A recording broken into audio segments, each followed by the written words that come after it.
Push myself to the edge and push myself to the brink. Is the toil all worth it? It makes me stop and think. But through the mud.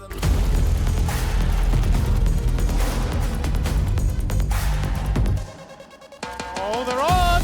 They jump right in his head! They found who they need! That's a big shot down! He hooks himself back in! They want it! Kizzy's not here, but what was that? It's a pentakill! Go 1-for-1 into Schön. Fire gets slammed into the wall to actually go to Olaf. There's the access shot! And he gets the lopping it! He might believe he's ever active, but he can now find a second. Chippy is on an absolute tear right now.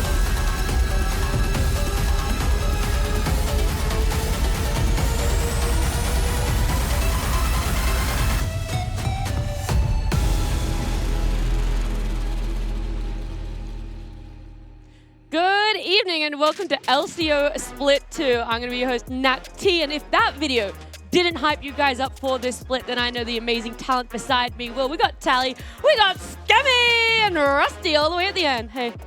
Hello down there. Hey, long time no see. I know, it's been a while, hasn't it? It's been, 2 years, Skim? And Tally, I mean, Tally was still a player back then. Now, what? A little bit washed up? A little bit washed up. A little bit washed up. But you're here with us, all right? And I'm excited for it. Are you guys excited for Split 2? Well, I think it's going to be really exciting to have Telly here, especially because he's retired from playing, and he's going to make me feel like I need to retire from casting. Are you fully retired? You're like, I'm never going to go back. You know, you never say never. We'll see. We'll see how. This split showed you can. Yeah, exactly. I mean, if I wanted to, I could. There you go. Some big calls already. But look, the new talent isn't the only thing new about this Split 2. We do have a new format as well, and we've got a video to explain it. G'day LCO fans, it's Carbon. Just wanted to talk to you a little bit about the format. Next split, we're changing things up a little bit. We're moving to best of twos, followed by a 16 playoffs. The way the regular split is going to work, we're going to have a single round robin where each team plays each other once, where points are awarded for the outcome of the match. Where a 2-0 win gives you 3 points, a 1-1 draw gives each team 1 point, and a loss, unfortunately, nets you 0. The playoffs will consist of the top 6 teams. The top 4 teams will go into the upper bracket, which is double elimination. Seeds 5 and 6 will be seeded into the lower bracket, which is the elimination bracket. Just like in Split 1, top 2 seeds will travel to the PCS to represent LCO in the PCS playoffs, ultimately for a shot at Worlds. The winner of the grand final will be our first seed, and the runner-up will be our second seed heading into the PCS playoffs. So what have we changed? We have a very competitive spread of teams this year, and we want to see more matchups between all of them. In Split 1, the format meant that bottom teams got eliminated early. I feel like, given the competitiveness of this year, it'd be great to see more matchups between all of them. Secondly, having a shorter regular season meant that we could expand our playoffs. I'm very excited to see how the playoffs pan out. I feel like there's a really good opportunity for the lower seeds to make a decent run, and we get plenty of matchups between the top seeds. Hopefully you're as excited about the changes as I am.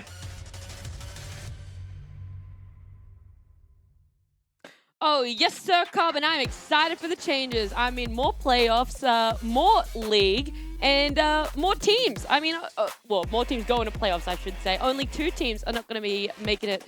Tally, do you wish it was this format when you were playing?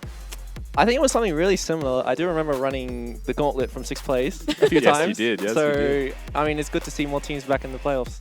Yeah, it's going to be nice. What about you, Skims? Do you like it? Yeah, I think it's always good. Any chance for these underdog teams to try and, paint their own success story rather than basically say, it didn't start too well at the start. It's gone. It's over. You're doomed. You suck. Right? You just get another chance. And you met it, and you side of the bed that you wake up on, and hey, suddenly I'm actually really good at the game. Sometimes it's just an off day, and then all of a sudden you show up, and then you're in lower bracket, and then you actually just win it. Wow. And this is the playoffs bracket. This is the way that a 6th seed could still potentially go to PCS. They could still win. They could still be LCO Split 2 finals, Rusty. Yeah, and also note from this time, once we hit playoffs, the best of series changes as well, right? We start getting best of 5s in the mix towards the very end. And it will be exciting to see those 5 and 6 seeds joining the bracket, where last time as I'm sure everyone is familiar with, there was a lot of Bliss versus Chiefs. Yeah. There was a lot of similar teams playing, and like you heard from Carbon, it's good to shake that up and add some more stories and narratives to the lower bracket run. And a little bit more, it feels like a better second chance when you kind of drop down to that lower bracket and you're like, okay, it's a fresh new team. Like, we can do this. Maybe we beat them in the regular season. We don't really know what's going to play out, what storylines can form over this split. But either way, it's going to be a lot of fun. And today's our day one. This is where teams can show up. They get to make their own stories and prove that, hey, we worked hard on this offseason. We've worked hard and we want to show what's up in Split 2 for today. Do you guys remember what series are already happening? What teams we're going to see? As in match 1 and 2? Yeah. Yeah, Chiefs and... Oh, no, we start opposite order, sorry. Yeah, that's right. We're going to start at the end and work backwards. Bliss and Direwolves. Yeah. Not Chiefs. I was about to say Chiefs and Vertex. Today's actually interesting for me because it's a battle of DreamHack finals against Wolves. That's it. Yeah, okay, You've got yeah. DreamHack finalists, Chiefs and Bliss Okay. against Yeah. just different Wolves, different chromas on the Wolves. Yes, true. Vertex, like of that. course, joining the league. What's your favorite chroma? I mean, I'm a bit of an OG fan, so we'll go the Direwolves right now. But it is an unknown quantity with what Vertex are bringing to the league, so I'm very excited to see them as they actually debut today. Yeah. So starting, last series is going to be that Bliss Direwolves at 8 p.m. and then obviously kicking us off is Chiefs versus Vertex. And we'll dive more into that matchup a little bit more because how difficult do you feel it would be coming in and you're like, okay, our first matchup is against back-to-back champions? I mean, it's what Bliss did last season, or last split rather, I should say, where sort of they were the new kids on the block and got sold that, hey, you want to wrestle with the best and we are the champions, so come at us, right? And obviously that story evolved into a case of, you know, we are the new kids, but suddenly we are now fighting for that title. So I think if there's a degree of, similarities between their stories for Vertex, it'd be a really promising How'd start. that go for Bliss early against the Chiefs? Do you remember? Big fat L. A massive L. Massive L. L plus cringe plus ratio, but that's beside the point. Wow, you're already coining it that. We'll see if the Bliss roster has changed up at all and seeing if they're going to cop a big fat L or not for themselves because they did have a small change over their Rusty. Yeah, I mean, a lot of rosters had some changes. Of course, you can see Vertex, a whole new roster, is going to have 5 different changes in the mix. The first thing for me is Akia joining, is a Genji Academy support player, and will be joining Daystar, who was the sole Korean-speaking person on this roster of Bliss, and had to very quickly learn English to integrate himself. So I think will be a little bit easier for Bliss. Yeah, and I mean, this easy graphic shows us all the new players highlighted in green, all of our returning players in orange, and then players that have just changed teams in purple there. And some of those highlighted orange players still might not even be familiar names, Tally. I mean, it's really cool to see a lot of the returning players. I'm personally really excited to see Jake play again, like my former teammate. I think that like he's a really, really good leader, and like these are the kind of players you want to pick up, and not so much the like mechanical like demons you're gonna find on the Rift. You want to find someone who can be a leader and who can bring the team together. And that could be that. Now that we've seen the rosters, Can we just quickly as well say while we're looking at changed teams, Eiko is Hooper. We just need to put that one out there straight away. Hooper's still here. He's just Hooper does changed still his exist. name. Yes, Hooper a does little still bit of a exist. rebrand. Maybe, you know, on the new team, something big, exciting can come forth for him. But power rankings are what I want to know a little bit more about because we haven't seen this yet. No one on the couch has seen what we've all put around. So, Rusty, you think Bliss? You're the only one. Everyone else, you think Chiefs? We just think Bliss have upgraded their roster. I have so much faith in Bliss. Well, to be fair, I think that when I see Kevy come in, he's a known quantity. Like, I know what he's going to do, whereas Akia, I don't really know what he can bring to the team yet. So putting Bliss in first is a bit of a wild card, but I do think both those teams have had pretty big upgrades.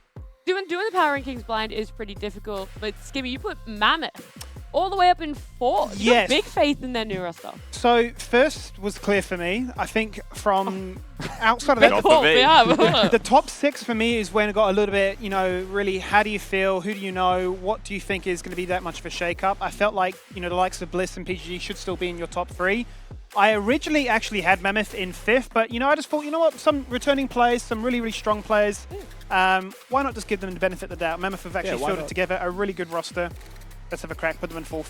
Yeah, I also like that our 6th, 7th, 8th aren't clear-cut either between all of us. Like, it's sort of just is, what is Vertex going to bring? What is Kanga going to bring? What is this Ground Zero also going to bring? Like, there is nothing that really speaks out to us of, yeah, this roster just isn't really speaking to us. We don't think that there's that much potential in it. It's like we have tiers almost when you're looking at this, right? Like That's 1 and true. 2 is tiered, 3, 4, 5 is tiered, 6, 7, 8 is currently our third tier Yeah. in the power rankings. You are right. But last time we had a power ranking list like this, we were well off. It is so hard to predict the progression, especially with all the roster changes and shifts between the splits. 100%. Tally, do you think, like, how much faith do you have that you'll get yours 100%? Oh, like Like- close to 0. Oh, what? I think that outside of the top 2, there is so much potential for any of those teams to like win games against each other. There's so many like unknown quantities, especially with like the meta changing. Uh-huh. No one really knows about the game yet, and they're going to be figuring it out and copying other regions. And there's just like a lot people need to learn and adapt really quickly. Yeah, I mean, you're talking about the fact that there have been so many changes. We can deep dive. We can have a look at what's happened in this patch, because patch 13.10. Oh my goodness, we got so much to talk about. I know for you, Rusty, you really wanted to have a lot to chat about on this graphic here with some of the champions. Yeah, so the number one thing for me as a support player is the early game adjustments are things that I can definitely say are important. Number one thing for me in terms of feel, maybe not impact on the game, is the sleeping trinket change, where it just cuts off at 6 seconds. Where before there's kind of like this lingering period, you could clear 2 wards and you were fine. Now you better attack quick. Like Yeah. you cannot pre-sweep anything. However, you do get a second charge. So it's kind of inconvenient, but at the same time you have a second charge, so it's okay. It's one of those weird changes that just, for me, doesn't feel great. Unleash Teleport being earlier, however, being a bot laner is a bit rough. Scary. Yeah, because more people can get down there for action faster. So a higher chance we get a little bit more combat and fighting that'll take place down in those bottom lanes or for objectives on bot side like Drake. I think that's the whole reason why they introduced Unleashed Teleport in the first place, right? Because we were sitting like top lane is literally level 2, sacking their entire wave to gank bot and say, I'm here, let's gank, let's make something happen. So I'm very curious to see how that one comes to fruition. One that actually really stuck out for me was the turret change. The fact that it's no longer going to be a case of dive bot with 3-4 members and just guarantee that you win that bot lane, right? There was times when you would sack multiple waves because you just had too many members in the area. So the fact is that when that first plate falls, the next 20 seconds afterwards, based on how many people are there in the area, just a little bit more resistance on that turret. It's going to be a little bit harder to try and find that second and third plate afterwards, right? So I think really from what I got of this mid-scope update is more emphasis on your ability to play in isolation, right? Your 2v2s, your 1v1s and so on. Would you say that those two are the biggest changes when you look at this tally? Like, especially as an expert, you're like, okay, those are really big changes that could make or break a team's playstyle. Definitely. I think the combination of the minion waves meeting at the same time and the fact that you don't get punished for roaming so much is quite a big buff for mid laners who want to run around the map and like impact the game. Whereas this is such a bot-heavy meta right now, and being able to play champs who just leave and not lose your entire turret is such a big deal, because you'll be able to get to the mid-game and not be gapped pretty much. So we might see a little bit more skirmishes going on, some high action, and obviously to help our champions get a little bit stronger, items. And they have had some massive reworks and changes, Tally. I mean, okay, honestly, there's a lot on your screen right now, but it's a whole lot of like nothing. Honestly, it's the same things will be played. It doesn't really change the game that much. It's just a bit of like this champion can shine more, or you have an option to play something else, or there's more pairings for certain champions, especially Lucian. There isn't like a whole like a mid-season or a pre-season change going on right now, even though it looks like it. It's just that if you prepare well, you can have a lot more options to bring to the table. It's crazy how you read the patch notes and it's almost so long your eyes are glazing over, right? Like there's just so You get to much. like item 15 and you're Yeah. like, okay, wait, what was that change It's again? I almost gotta just a scroll back. receipt or something that you're reading at that point, right? Like there's so many things that have changed. Item costs, build paths, mythics are now legendaries, legendaries are now mythics. But when all said and done, the champions have not changed. Like you'll still look at the same League of Legends that you were looking at before, with the addition of Milio and Nico, who also got a pretty big change. The one that really stands out for me, though, is the fact that with the Trinity Force changes, I mean, Zeri especially, it's almost like we've regressed, because what was it before? It was like Navori Quick Blades and Shield Bow. Oh, look at me, I'm skating around the map. Wow, wow, ba, ba, ba, ba, I'm broken. Pentakill? Who would have thought? But now we're going I'm back to gonna like... need you to do more of those like interpretations It'll of happen. each champion. It'll happen. Try full stow, more attack speed, more damage, longer buff duration for move speed and that damage that's stacking up. So it's just crazy. You got the Titanic Hydra as well. You get this all day long, and everyone's just like, Zeri, just bin this champion already. Instead of please. having 3,000 health and shield, you just have 3,000 health. Exactly. So I don't know. The more things change, the more they stay the same, basically. I love it, but we've talked about team change-ups that happen, format changes. Now we've talked about these patch notes and everything that's changed there. We want to know from the fans, guys. What is going to be your most excited or what you are looking forward to the most in Split 2? You guys can let us know using hashtag LCO on Twitter. And I think there's actually already been some submissions. You guys are on it. You guys love being on the fans. You love being featured here. We got one, Mammoth's new roster and Cheon being back in the LCO. I want to see Cheon versus Violet. That's a storyline for the ages over there, Rusty. Yeah, I mean, Cheon and Violet have been on the same team for a little while as well. I will be very excited to see them if they do go head-to-head, which inevitably they have to. And it is good to see Cheon back in the league with Mammoth, who have definitely improved their roster between splits a lot. Yeah. They've come out swinging for Split 2. They're just like, all right, let's go all in. I love it. We do have another one as well from the fans. I'm excited for the insane talent lineup. That one's from Matt Brandwood down there. Oh. Pat yourselves on the back. Well done, everyone. And Max, well I'm sure Max, you do, Tally. Max has probably got us like third screened or something while he's studying for his exams. Yeah, and give yourself a pat as well, Max, over there. He's the third one here. First, at Why Not Be Friends victory dance of the Split. You want to do any renditions of some Why Not dances?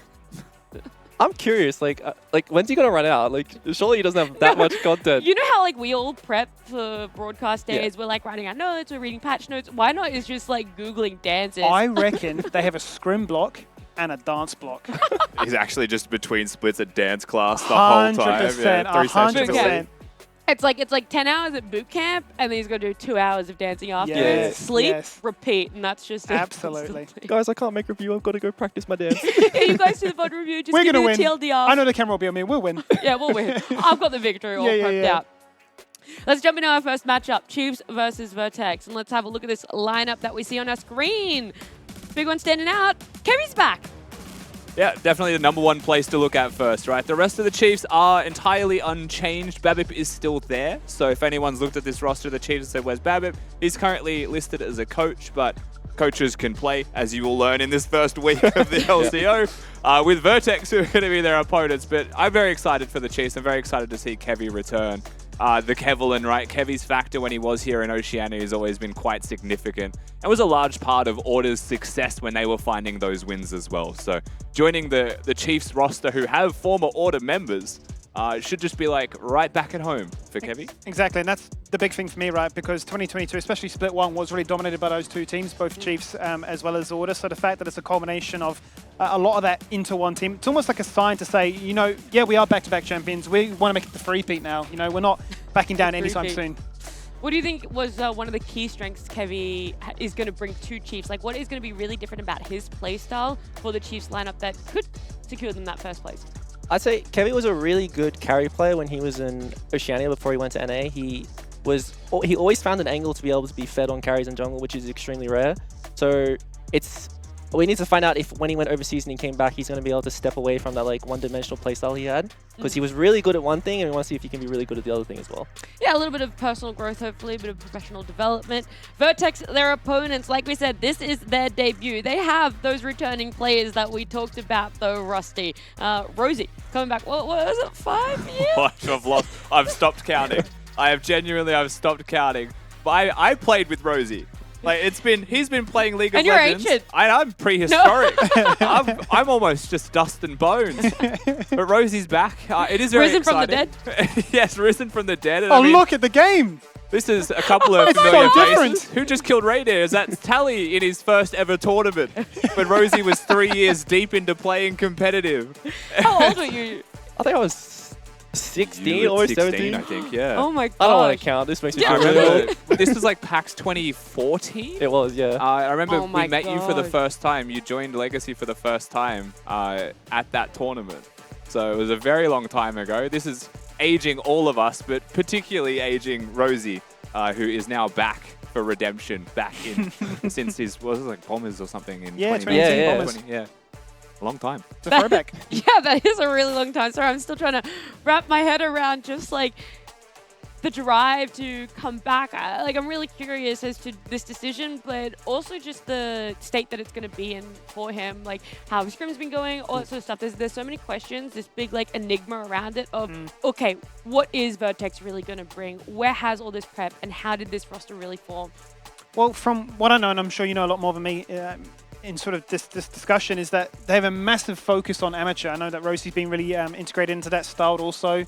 Even though he will be taking up the coaching position, has been a massive impact on that as well. So I think really you're taking a lot of the members that have been unable to try and break into the pro landscape here for Oceania and say, look, they deserve their shot, right? So I think they might fall into some of the similar pitfalls of what Kanga did last split, where, a lot of new up-and-coming players. Yeah, a bit of veterancy with the Rosie equivalent to, say, Phyto. But as they'll find out, I'm sure, playing on a bigger stage with better players, it's a whole new step up. How much does the veteranness the veteran factor into a roster tally? Like, when you come on and you're like, okay, I'm the older player here, like, I'm the more experienced one, like, do you feel there's more pressure on you, or vice versa as well, when you're coming on fresh into the scene and you had someone else that you kind of, like, looked up to?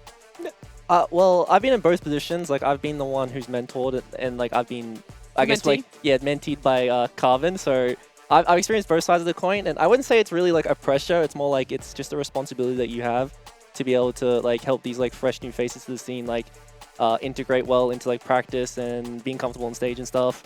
And normally they do pretty well themselves. Like, you don't really have to do anything because they don't really have any expectations on themselves. So it's not. Okay. You don't feel very like uncomfortable playing on stage. It just feels like a scrim where some people are watching. So I think that having Rosie, such a veteran player, playing with like so many fresh faces would be a pretty good setup for Vertex. And do you think that is the narrative that Vertex should try and go for, Rusty, where you're like, okay, let's just show up. Let's try and ignore every other factor and just enjoy playing whatever we're going for? Yeah, I mean, the goal is ultimately going to be winning, right? So, like, they will come in here trying to win, but, like, if you're going to take a step back and think, how are we approaching the split as Vertex? 100% they should just be looking to have fun, play their best, improve, and then by the end of this split, they should be their best form that they can do. Because they've joined halfway through a season, right? It's going to be really tough for them to find their peak in such a short amount of time. Yeah, 100%. Trying to think back on this Vertex roster again. Was there anyone that you guys know, even though it's a fresh face in LCO, you've seen them either play elsewhere or you've had them in your solo queues and you're like, damn, he could be a beast. Like, he could honestly probably 1v9.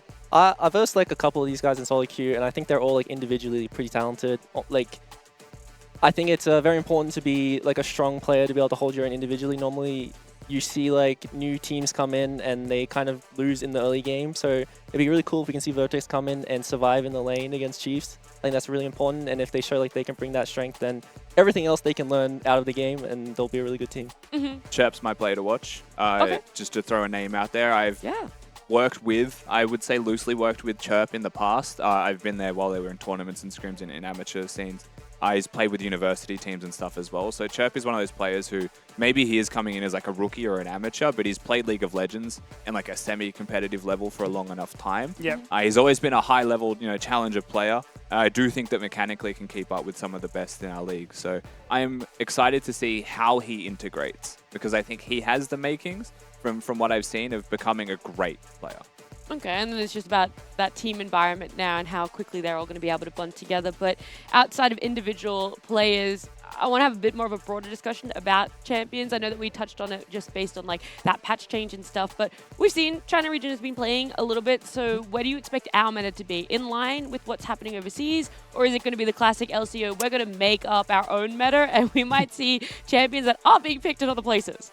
Definitely draw a lot of inspiration right from the major regions, but I think also at the same time you do say like, I've got this pocket pick here, or I just think this is better because that's what we're playing in scrims, and I'm sure you've been obviously victim to that as well. Yeah, I think that one of the really popular storylines for OS is like we will try to mimic another region, and then it gets to a point where it's like you kind of don't understand why they're doing something, and also like you want to draft more engaged because you feel a lot more presence on stage when you can just play Nautilus and press R on someone and then a fight happens.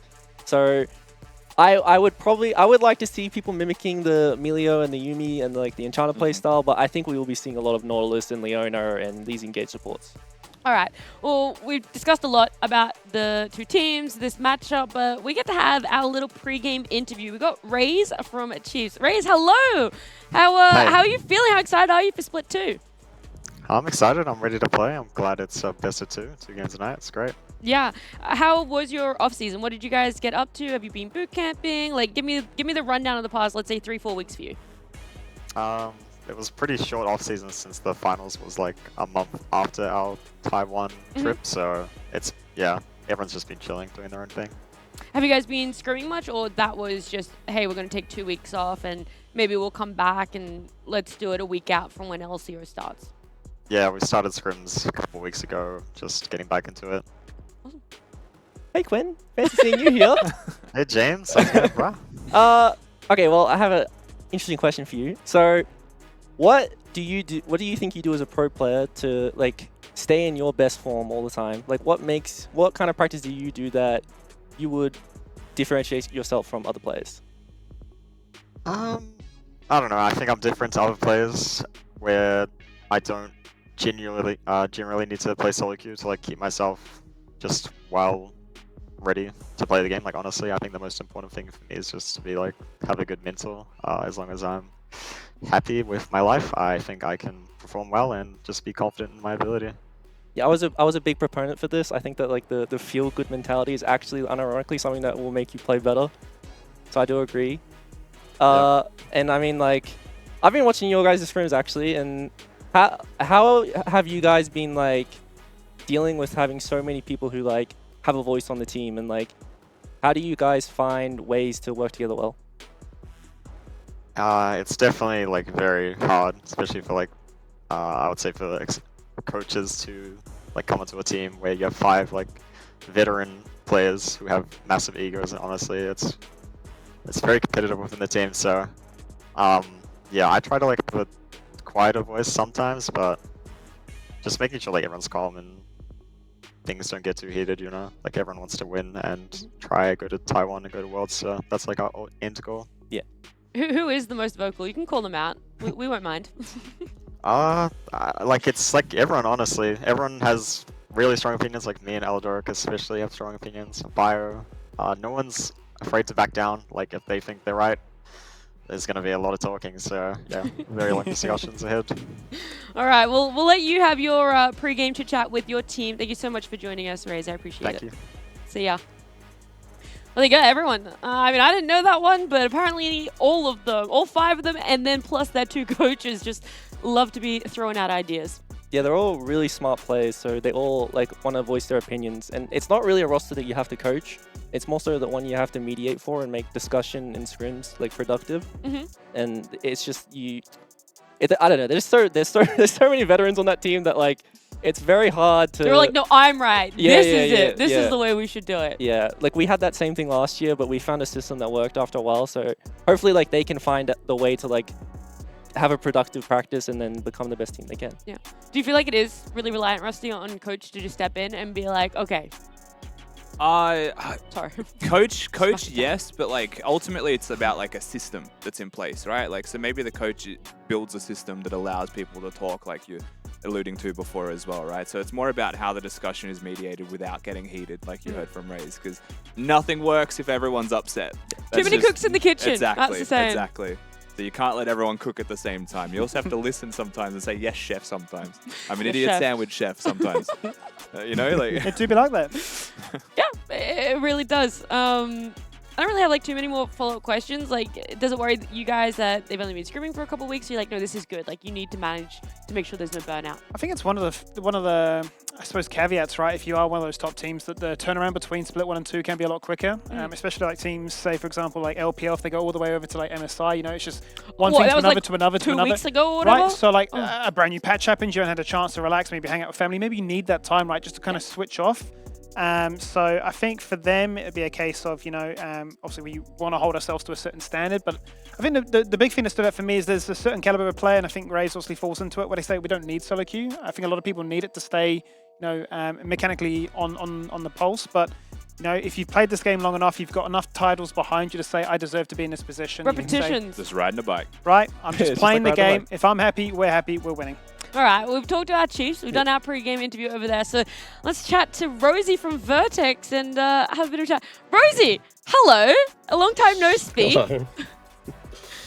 How? Yeah, it's been quite a while. Yeah, I was going to say, also maybe for a few of the audience back home, first question I have to ask, the drive to come back, how did it happen? Was this what you were looking for? Did you want to come back, or was it like this opportunity sort of arose and came to you?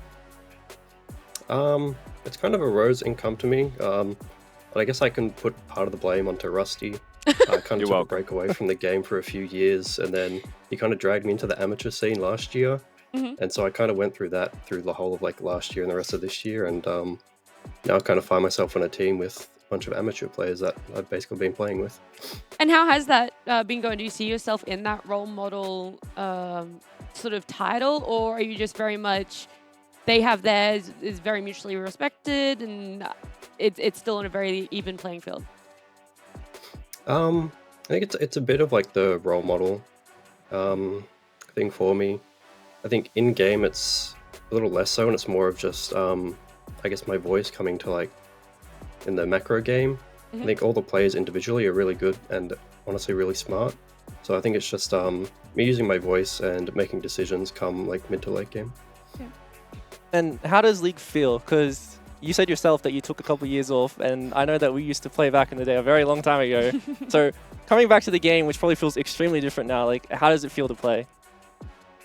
Honestly, I guess competitive-wise, I'm not sure yet. We'll see once I start playing LCO. But the break honestly did like wonders for me coming back to League. I kind of got like burnt out of it after playing professional for so long. So having that break, like, I don't know, it kind of just like rejuvenates you, right? Like I get back to playing League and like all of a sudden, like it's fun again. So like when League's fun for me, I want to be playing like competitive because I'm just a competitive person. I want to play, I want to win. So yeah, I just found myself back. And how do you go about breaking down the patch, right? Because you did competitive, then you took a break, you played a little bit more casually, now you're competitive again. Like, how do you go about it? Is it different from when you were playing casually of the things that you noticed in a patch, the ideas you come up with? Or you're like, honestly, it's so competitive inbuilt in me that it's all the same? Yeah, honestly, it's probably all pretty much the same for me. Like even when I'm playing casually, like I can still like try new things, but like deep down, I always just I want to win and I want to do the best that I can. So yeah, even if I'm playing casually, I just it's the same. Yeah. And very last question, I have to ask, you're coming up against back-to-back champions of Chiefs. Like, be real with me. What is the goal for you guys? Is it still a 2-0? Do you have that hope? You're like, yes, we can do it. I very much believe it's within the team's realm. Or you're like hoping for a little bit more of a draw now that it's a best of 2? Well, honestly, like I think versing Chiefs is a bit of a blessing and a curse, straight up, because we're coming into a new patch. They don't know who we are, so like it's a very unknown quantity. So I think out of anything, versing them straight up gives us like a really good opportunity to possibly like take a game or two off them. Yeah, that's very true. I like that outlook. Rosie, thank you so much for joining us, and good luck today. Thank you. See ya. Is that the sentiment that you have too, Rusty? If you're in his shoes, you're like, hey, look, you're going to have to verse them eventually. We may as well try and catch them off guard. Yeah, and it's not even about ripping a Band-Aid off, right? Like, it's actually that you aren't known. Like, they don't know the Band-Aid's there. You might be able to pull a game out. You might be able to sneak 2 in with a strategy they weren't ready for. So I think there is a lot there to look forward to for Vertex. And like you heard from him, even in that interview, he's a very calm and quiet person. So that energy can help for the nerves of these people who are like, oh my God, I have to verse the Chiefs straight away. And you've got the calm man in the corner saying, it's all good, we just upset them. With our best of 2, now that our pregame interviews are also done out of the way and we've gotten that nice little insider knowledge, let's have a look at the side selection. Let's talk about that. And also, of course, the Der Van vote. So, Chiefs here, picked blue side. Unsurprising. Wow. Wow. I was going to say, considering everything we talked about pre this, I feel like it's just going to be blue side, blue side, blue side. You want blue side? Oh, like, there's just too many champs you need to pick on blue side right now. And there's too many champs that you don't want to give to blue side. So, pick blue side, guys. Lock in Cassante. Maybe you get a free win. Yeah, just give me Gragas. Give me Cassante. I'm a happy man. That'll be the whole draft that you'll see today, probably.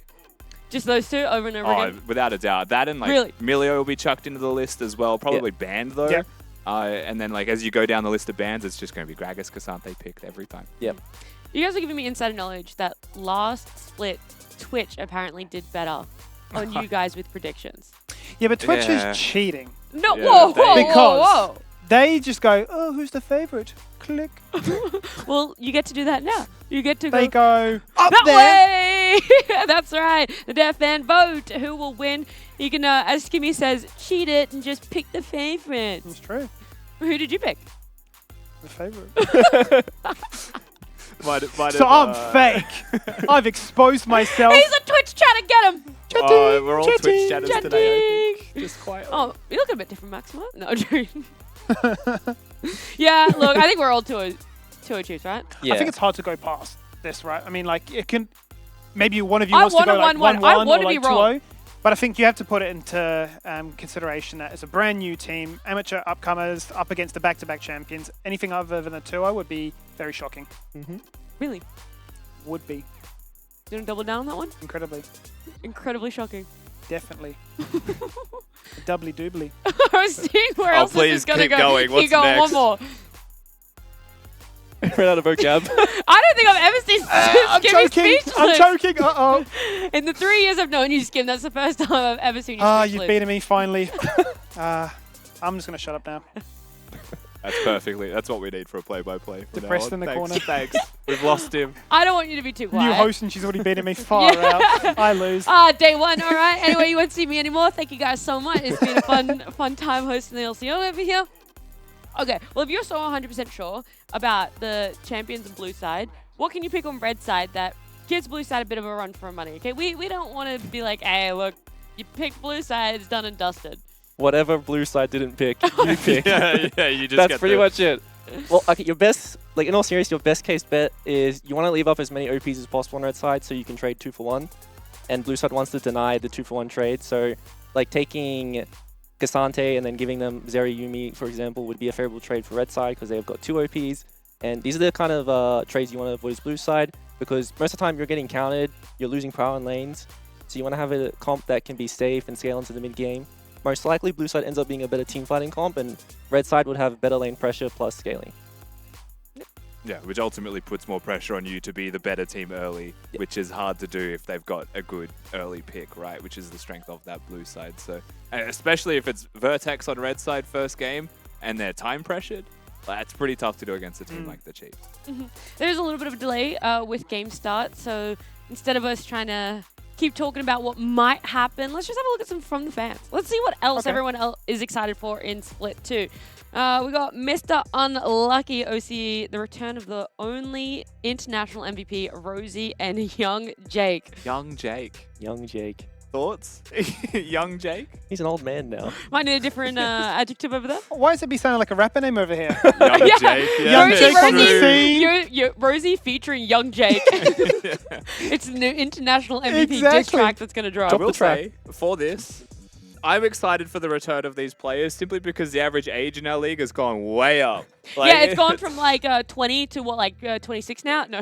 well, maybe not the average that high, but yes, there are some They older should be on this people couch now. with us.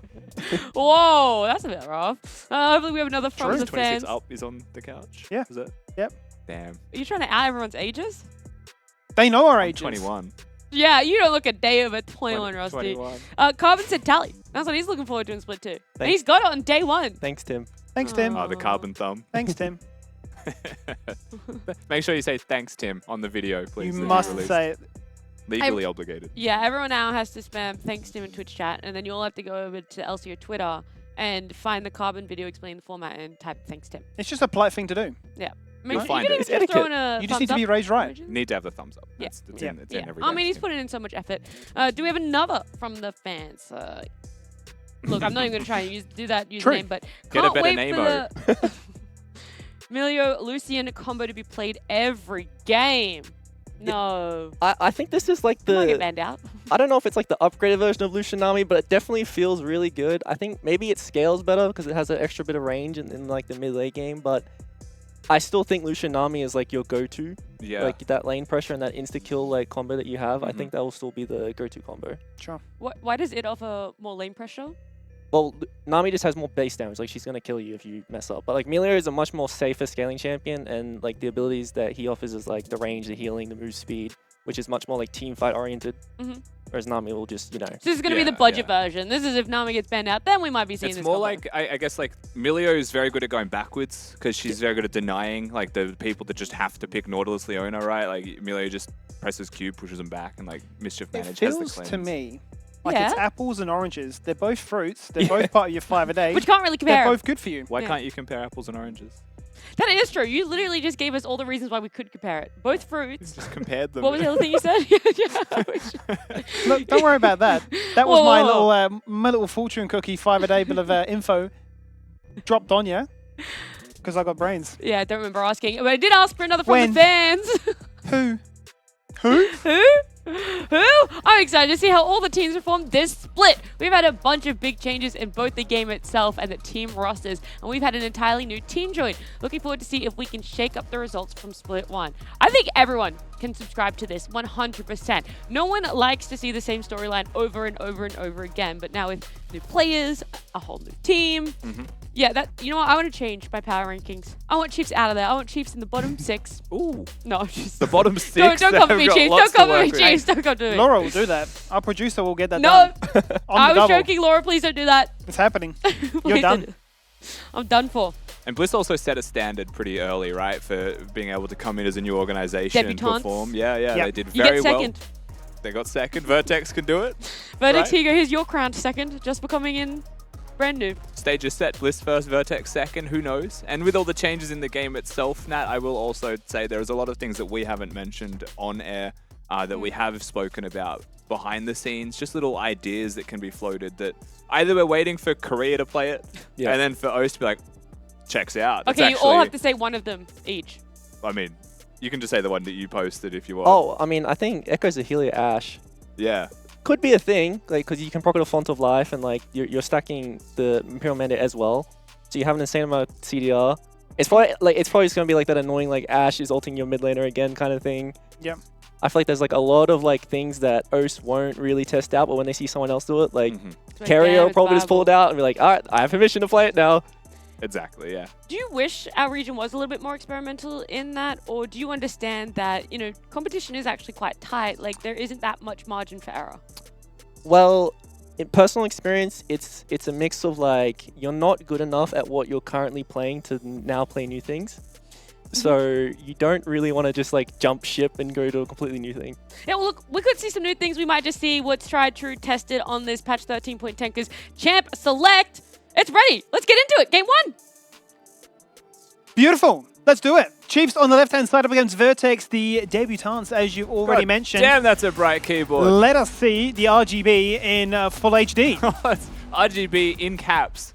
All right, let's get into this game. Champ Select, we've seen the LPL for a little bit. Yes. We have seen some pick bans from other regions. So while we are coming into the LCO fresh skin, we are coming into the LCO for our first game here with the debuting Vertex against the defending champions on the Chiefs. Yep. The pick ban itself should not be ultimately too surprising up until the picks. So first and foremost, Gwen, Maokai, Milio, Cassante. You're expecting Gragas to be a pretty important champion in draft as well. You are seeing a lot of Yumi still. You are still seeing the same AD carries, like you heard from Tally much earlier. Not a lot has changed in regards to the champions. Yeah. The big one for me, though, is that Kha'Zix is gone. 100%. And we did see, you know, murmurs of it during MSI, right? When you paired it alongside something like a Nautilus, you know, just a ganking jungler get absolutely fed. Yes, please. Lock it in. And, you know, a little bit of carnage would happen on the Rift as a result. But this is going to be that trading of all the OP champions up and available. Nico being one of the latest additions, receiving a significant amount really of buffs, as well as bug fixes on both, 13.9 as well as 13.10, which is what we're playing on here today. So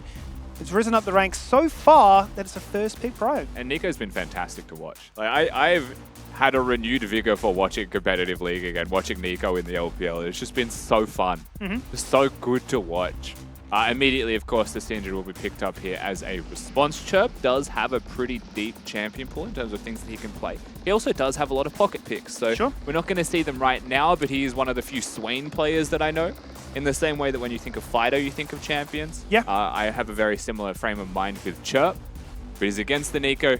Nico lost her shield, so lost a lot of that anti-burst that can exist, and Syndra, of course, uniquely equipped to be able to 100 to 0 use. So there is a lot of danger in that mid lane for Kisse.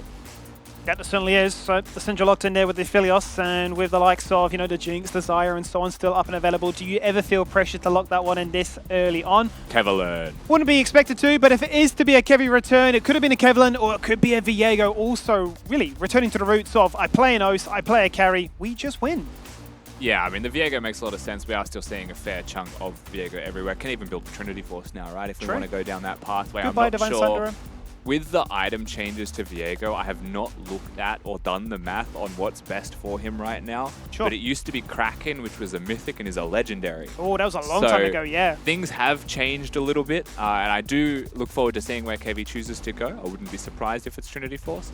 And the Gragas is going to be picked in third by the Chiefs. I am surprised that the Aphelios was picked as a very high priority, but I think maybe because Lulu is still up, they didn't want to let the Chiefs just go 2-3 Aphelios Lulu or Aphelios Thresh or something, right, and just feel comfortable. So they will deny that and give Styled a very comfortable champion for him. But this Gragas has to go top lane now, right? Everything's been revealed. There's no flexes there for the Chiefs. They're just picking strong jams. Yep, and I think it's a growing really trend for Bipepper, especially when he's being linked up with his former teammates now in Keve, but also with Kisei there too. The fact that I don't need to play the carries, right? I can just play these bruisers, these tanks, these, you know, just play my role kind of position because we're going to be covered in all those other departments. Wukong was the final pick before we went to that second rotation of pick and ban.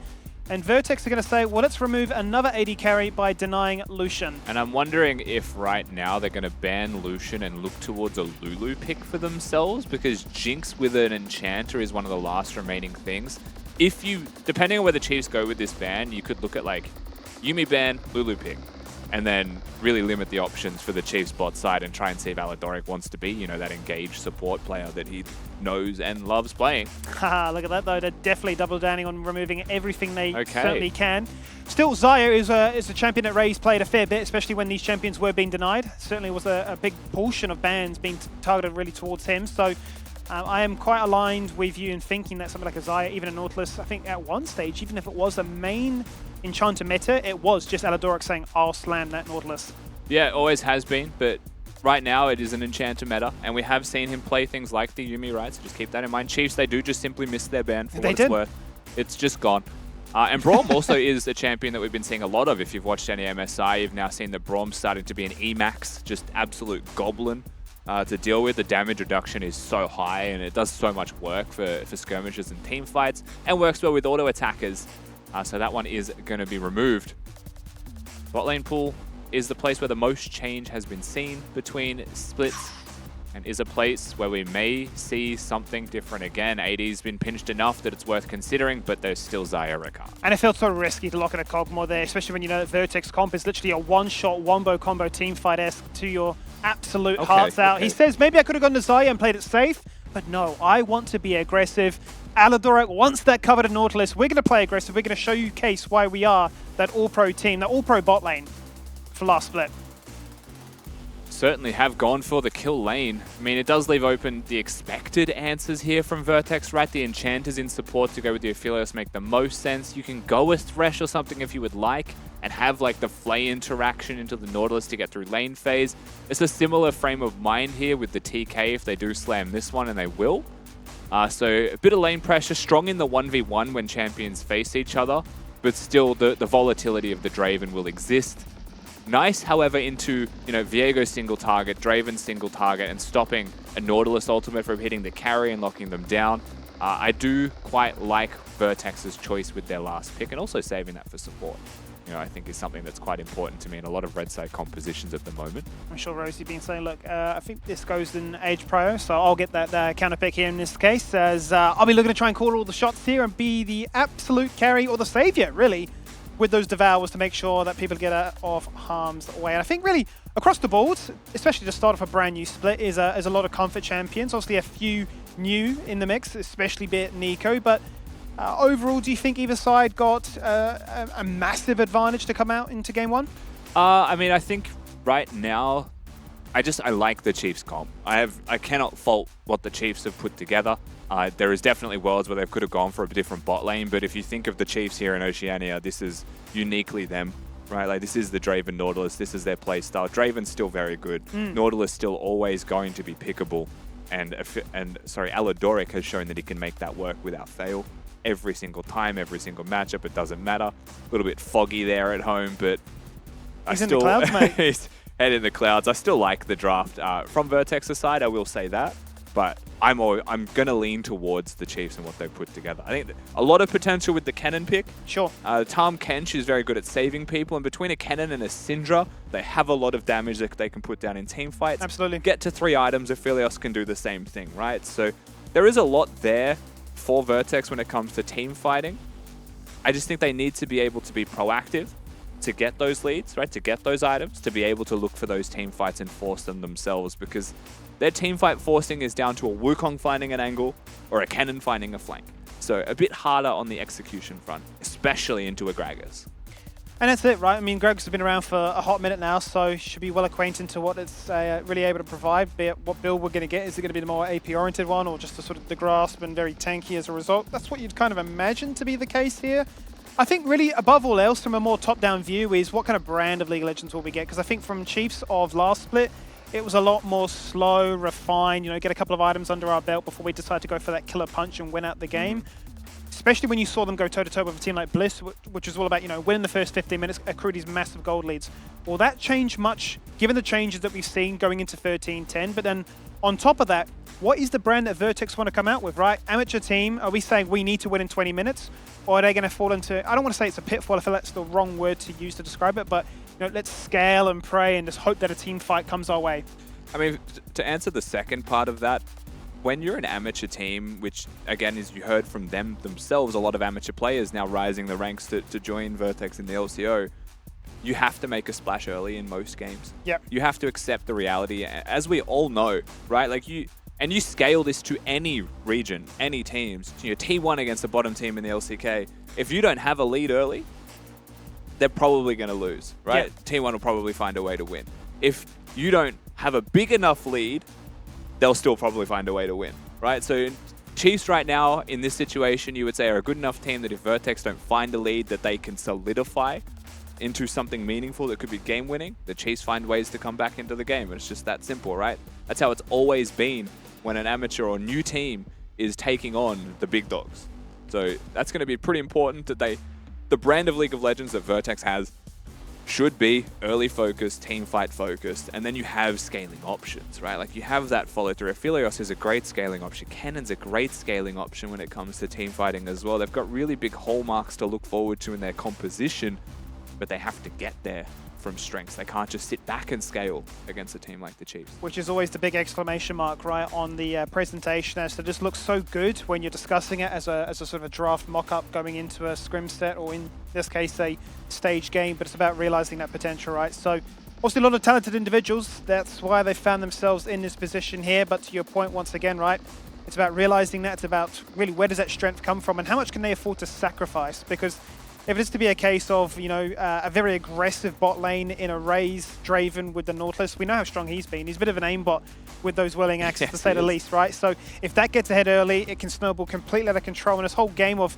you know, wait 15, 20 minutes in, Kennen flank, it all completely feels like it's unstuck. Yeah, and a couple of things here as well with that in mind is the Chiefs have gone for the Draven Nautilus, but you also have a Kennen on the top side that you kind of want to protect or at least support to still be strong in the game. Yeah. So you're going to have a bit more split focus perhaps from the Vertex side. You know, do you go towards top lane? Do you actually help Domicino out when he plays the lane, get him a lead and bring him to bot?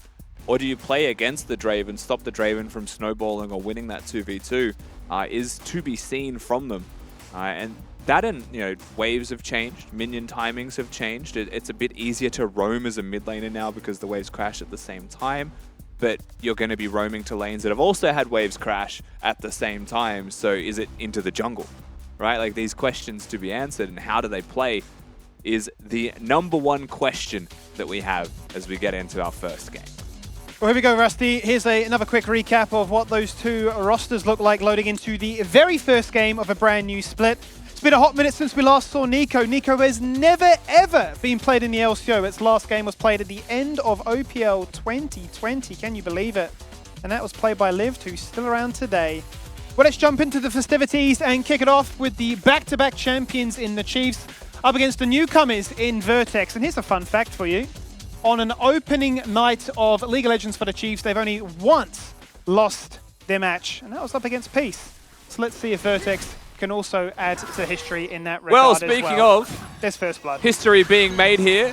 Oh, and it went to Draven. 50 seconds in, Draven is going to get first blood. Forever goes down, the Wukong is gone.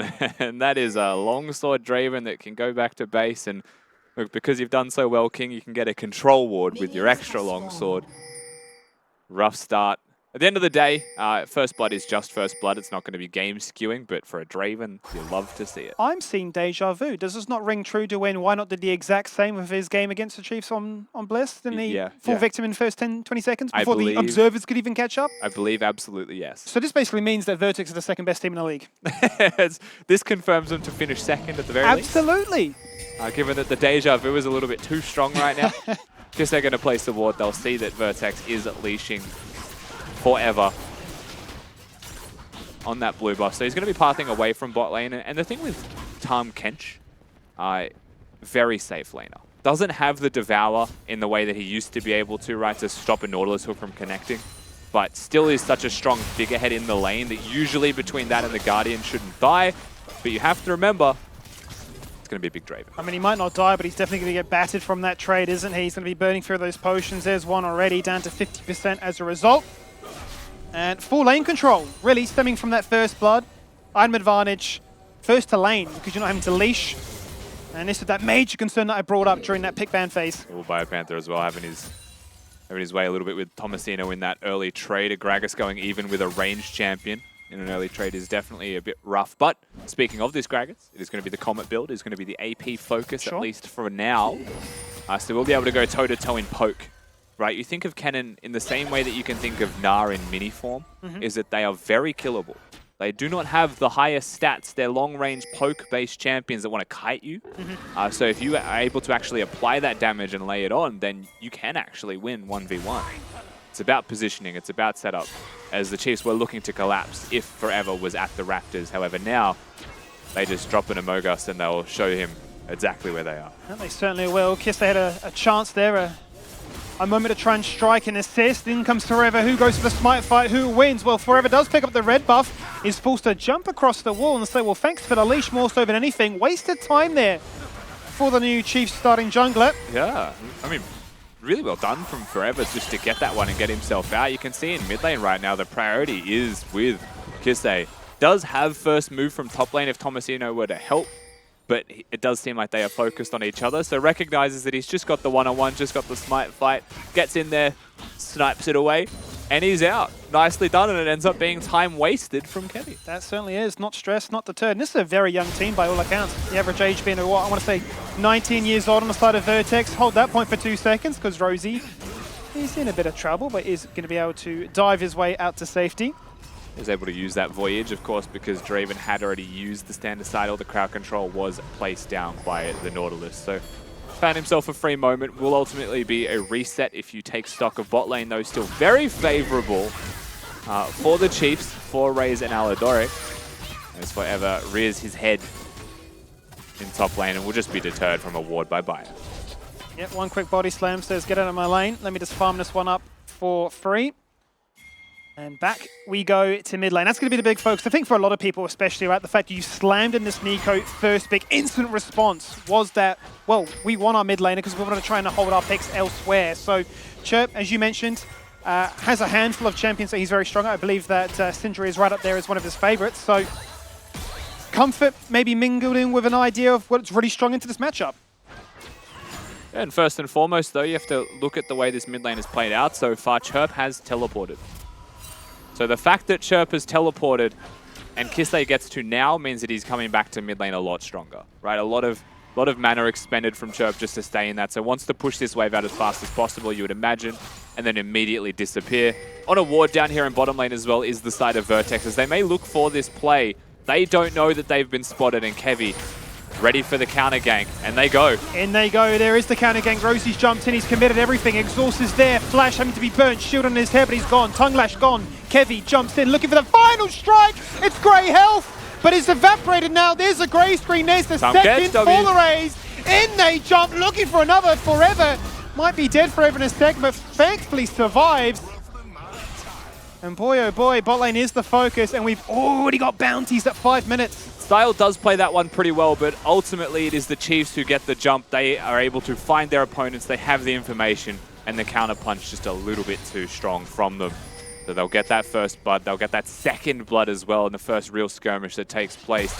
Love the idea from Vertex, but They were on a ward and they just had no idea. You'd have to check in with the goal difference now between these two bot laners because Rays with 2 kills with a turret plate with a massive CS lead as well will be so far ahead that first item spike is going to come on through and be devastating.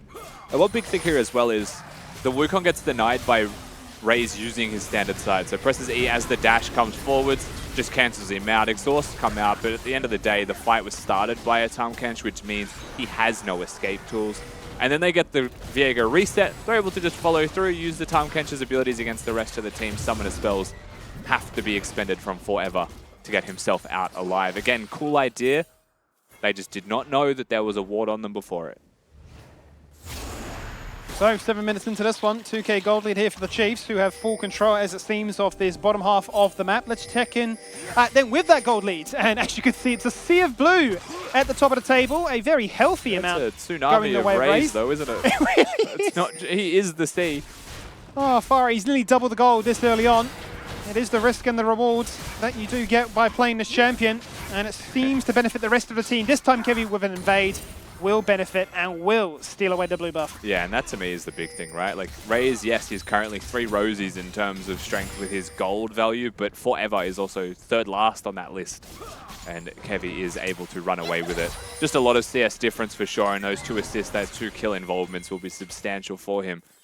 Okay, faster item spikes, but namely the experience difference as well, you would expect to be a pretty big factor. Ooh. As Chirp is flirting with death. He just walked back into the queue. He really did. He just said, I like that damage. I'm going back to base anyway, why not? Scratches. Forever going to cover the wave, so we'll get some much needed gold into his pockets.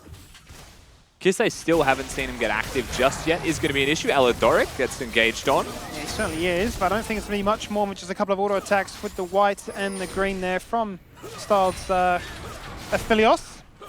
Still nice little play. Keep him humble. Let him know you can still fight at any time. Tahm Kench, one of the best duelists for individual DPS output as a support. Ray's going to make sure this crashes. Oh, and that's a bait, that's a hook, and that's a sinker. Look at that. You fought for a second. You really fought for a second. Our Rays, you've been caught out of position, but Aladoric just in the right place. Yeah, very nicely done by the Chiefs. Pretty much a hard read on how Vertex wanted to play this one out. Now they're going to clear the wave to reset for real. Honestly, from Razor's side, the reason that is such a nice little fake to make is that the wave had already crashed. So you know that he's overstaying his welcome. Am I being greedy for a plate? You know, what am I after? The question got asked, but there's nothing to be found but death for Vertex. I wonder how it feels for Rosie, be it that he was a part of that original Chiefs roster, right? Maybe a little bit of salt in the wounds knowing he's up against that old organization, but at the same time, it is going the way as the script would really foresee, you'd have to imagine. Chiefs in the driver's seat. Very cheeky stuff here from Kisei. Hunting, but now there is a Tahm Kench that reveals, so not going to commit to any kind of all-ins. Chirp still is able to stun both Nikos as they jiggle around, an absolute nightmare to deal with.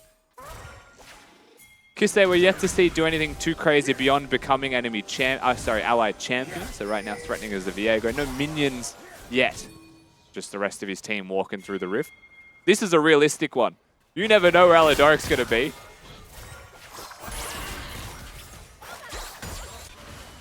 CC will certainly confirm it though. And now the real Aladoric will stand up and will reveal himself in the bottom lane. And so that's a pretty nice control. Would be a shame if we were just to remove it and keep you in the dark once again. Maybe proxy a wave and zone you from another turret plate falling on down. Almost perfectly timed there by Aladoric. If he tanked it for another second, the wave would have crashed. Top lane fighting. Oh, it's a good flash there, preemptive from Biopanther as Thomas Leaders found himself in with that slicing mouse shot. Biopanther onto the turret! So why did you gank me? I'm a veteran for a reason, and I will 1v2. I mean, ultimately, if all of the damage connected, they probably had lethal damage. But the cannon ultimate missing so much at the start means a lot of that went awry. The stuns went awry, and the positioning from the Chiefs was just too easy for them. As Biopanther just cleans up shop. Will get himself the 1 for 2 and get out with his life. And now the Chiefs, they'll get a turret bot and they'll flash in mid. Oh, the flash, the hook, it's beautiful. Picture perfect there from Aladoric. There's another kill for Kevy. Well, he's first of the game. His contribution has been felt across this map. And now we are seeing on all 3 fronts that Chiefs are really starting to pull ahead. I mean, look, there's a second turret. Yeah. in the bot lane. I mean, we said this was going to be a rough start for Vertex. Welcome to the league. Your debut into the LCOs against back-to-back champions as well. But this is rough. This is very rough. 11 minutes in, 7,000 gold odd down, 5-0, and they've been shut out from this game. I think, simply put, the fact that they die at level 1 throws a spanner in the works. A ward sees where they start their jungle pathing, and the first counter gank that happens means they had one punch, that was answered, and the Chiefs have got such strong meta champions as well. Draven, Trinity Force is done. It's going to be an absolute nightmare to deal with. He knows he's dead. He just knows he's dead. He's clearing the wave. That's He's what going to try does. and get whatever he can. He'd love to Ooh, get dancing. that cannon. It's not going to happen, though. The axe comes across, and Rays is like, you thought you had that one. You can get the assist. I'll get the gold. And at this point now, he has really, I want to say, 3 champions equivalent gold individually. Yeah, I actually am curious how many champions he's worth. How many Vertex champions he is worth. I want to say jungle, AD, and support. He would be up there. He's at... Oh my god, that is a lot of money. 8-2, so yeah. Yeah, he is. He's worth 3 almost. I think just under being worth 3. He's quite strong. Legend has it. Let's be A modest. little bit strong. Just a little bit strong. I think if that Draven auto attacks you, you actually get ejected from Summoner's Rift. Yeah, true. He doesn't just kill you. Deary me, how do we find ourselves in this position? A First Blood certainly does that too, yeah. And that's before these turret plates have either fallen down, right? Still more gold to really find yourself on the map, and that's exactly what they're doing, planting themselves all over the show to scoop up all that gold. Kisei's got mid lane cover, there's no denying that, but the bot lane repositioned to top side. That means that's their 3rd turret acquired. So there's a couple of ways to look at this, Skimmy. Option 1 is wherever the Draven goes, you do not go there. It's just what they've done, so they're actually fighting. How strong are the Chiefs without their Draven? Well, he's on a wide roam now. Aladoric, the first casualty. Rosie makes sure of that one. The Dragon is going to go back. In goes the leap, in goes the cask, and that's going to knock back to Kisei! Pops the Blossom and knocks them Rays all is up. here. He found what he needed. Raised across the wall, flashed in. Instant cleanse. Captain Jack gets exhausted and to life. No way he lives. He hits them with the axe. He tries to pad their stats just a fraction more. Heavy jumps in with the Heartseeker, and he is going to do just that by breaking their hearts. And are they looking for the ace? They can't find it just yet, but they'll find one outside your base's defense. And my God, Rusty, it's carnage. Yeah, at the end of the day, I think Vertex will be upset they didn't commit to killing Rays. He flashed over the wall straight into a stun. He cleanses it. He has 1 HP, but both carries from Vertex are running away. They were so focused on living, they forgot to get the extra 850 gold that he's worth. You see this one more time, no Draven, no fight here for the Chiefs. Aladoric just goes down. The cost was high though, Kisei's able to work his way around the corner, and it's Biopanther that really kicks this one off for them. Gets the kills across, and then Rays shows up, and this is genuinely inting. There's no other way to look at this. Rosie flashes the wall, you get this kill. Who cares if the rest of the team of Chiefs are collapsing? He is worth so much money that you may as well take him out as your dying wish. And look, the end result's even worse for them. They don't get it, and they still die. It's a crime for my eyes to witness, really, there, the fact that he can get away with a play like that. I'm sure if we were to see his cam, it'd be a cheeky Quinn smirk. The fact that, hey, that worked. I kept my bounty, and I am still just this fed. I mean, Quite feel right. you get a Quinn smirk even if he dies there. He's like, it's worth it, you know me. Very cheeky from Kisei here, just quietly. You can continue that recall animation if you pretend to be another champion. So dresses up in his best Kevi attire, recalls in the bush on Vision to protect himself to clear the wave. Rays! There it is, this time with no summoners. This is Rays, absolutely a sitting duck, so they are going to get the shot down. It goes the way of Thomasina, that's what you want on the cannon. In goes the explosive cast. A 2-man Everfrost style is the next casualty. 80 carry for 80 carry. It looks like a fair trade to me. Chirp finds himself a kill by removing the second Kisei's in coming. the Viego, but here comes Kisei, primed with an ultimate, but with no flash. Flash body slam, however, locks in place 2 again. There is the ult, there is the double! And now Chiefs hunting for that ace. It's Chirp, a dream. He wants to try and scatter the weak, but Chiefs are not weak, not so. They're coming on the flank. Where are you going to go, Chirp? If you go up and straight into it, Aladoric's just done with this fight. He's had enough. They're priming him, making it easy. And Kisei tried to get it, but Bio will confirm it. And I mean, it's just consistently good from BioPanther in this game as well. You can look at Rays and say he's worth so much money, he's doing so much work, but this is a fight where he's dead. From the very get-go, they focus the Draven out. And in a 4v5, the solo laners of the Chiefs are just too good. You see this one more time? Best way you can play this, right? No summoner spells on Rays, he's naturally your target. He's always going to be the first person you take out here. The hook goes wide. They have an opportunity to disengage, and then along comes a teleport, a Gragas cask into an Everfrost, and suddenly those carries are no more. Nautilus gets a good ultimate off there as well from Ali, and it's just about the fact that this Nico is collapsing. And while the Pop Blossom finds its mark, they get corralled into a corner, and BioPanther is the one that sets this up once again. I cannot speak highly enough of the performance in this game so far from the Gragas. 100%. That really was a highlight package in of its own, really, there for Big Brandon in the top lane. Well, let's see what materializes when we have all 10 champions back on the map. It is a siege which is being led right now by the Chiefs. They found themselves the second Rift Herald, and that's found itself another turret to collide into. There's the hook. We're on for a kill. With no turret to aggro, Aladoric worms his way out of harm's way, but he does fall down eventually still. The Herald is there. And it's done some sizable damage to that inhibitor, which really survives by a hair's breadth. Forever dies before it seems like he can even press his ult button, which is very interesting because I saw at least 2 other buttons that weren't the ultimate used in there. Either way, it does seem like the Chiefs are just going to disengage for now, so the inhibitor will stay alive, for better or worse. For Vertex, the inhibitor will stay alive. Wouldn't be mad at funneling a wave in. Tomasino, man's is dead. Gank me again, I dare you. No ult? That's for your flash ult earlier. Yeah. Problem. That felt very personal. Kisei is now a minion. Hello! Oh, It's me! I have the high ground. Imagine getting juked by a minion. That has to feel the most demoralizing way to die. It's terrible. And the thing is as well, right? So Nico 101. Always count the minions. However, that is the first time in 18 minutes that Kisei has done that. He's actually never been a minion until now, where a lot of people get that full ADHD energy is, we've got to teleport here, we've got to flank, will Rays die, Bio's nearby. Well, first things first, he had to make sure that turret would fall on down. Out comes the cast, too little too late. Tomasino secures it with the shortest bit of burst damage coming out from his ultimate. The rest of his team still standing strong as ever. They are still pushing 3 lanes at once. Rays is legitimately allergic to his team right He is. now. He knows that the pressure's going to be where he is, so he said, you guys win the game. I will draw so much pressure and create so much space for you guys to succeed. However, if he has a shutdown every time, it's not that great, but this time he doesn't. Tomasino looking, but no ultimate. Vertex looking, but very limited tools to allow them to succeed if a fight were to break out here for the Drake. Should be perfect timing here for the respawn of the Draven to coincide with the third coming of the Dragon. 2 Drakes stacked up so far here by the Chiefs. Third bit Infernal would be the soul for them to acquire as well if the game were to go that long, given that we're only 19 minutes in.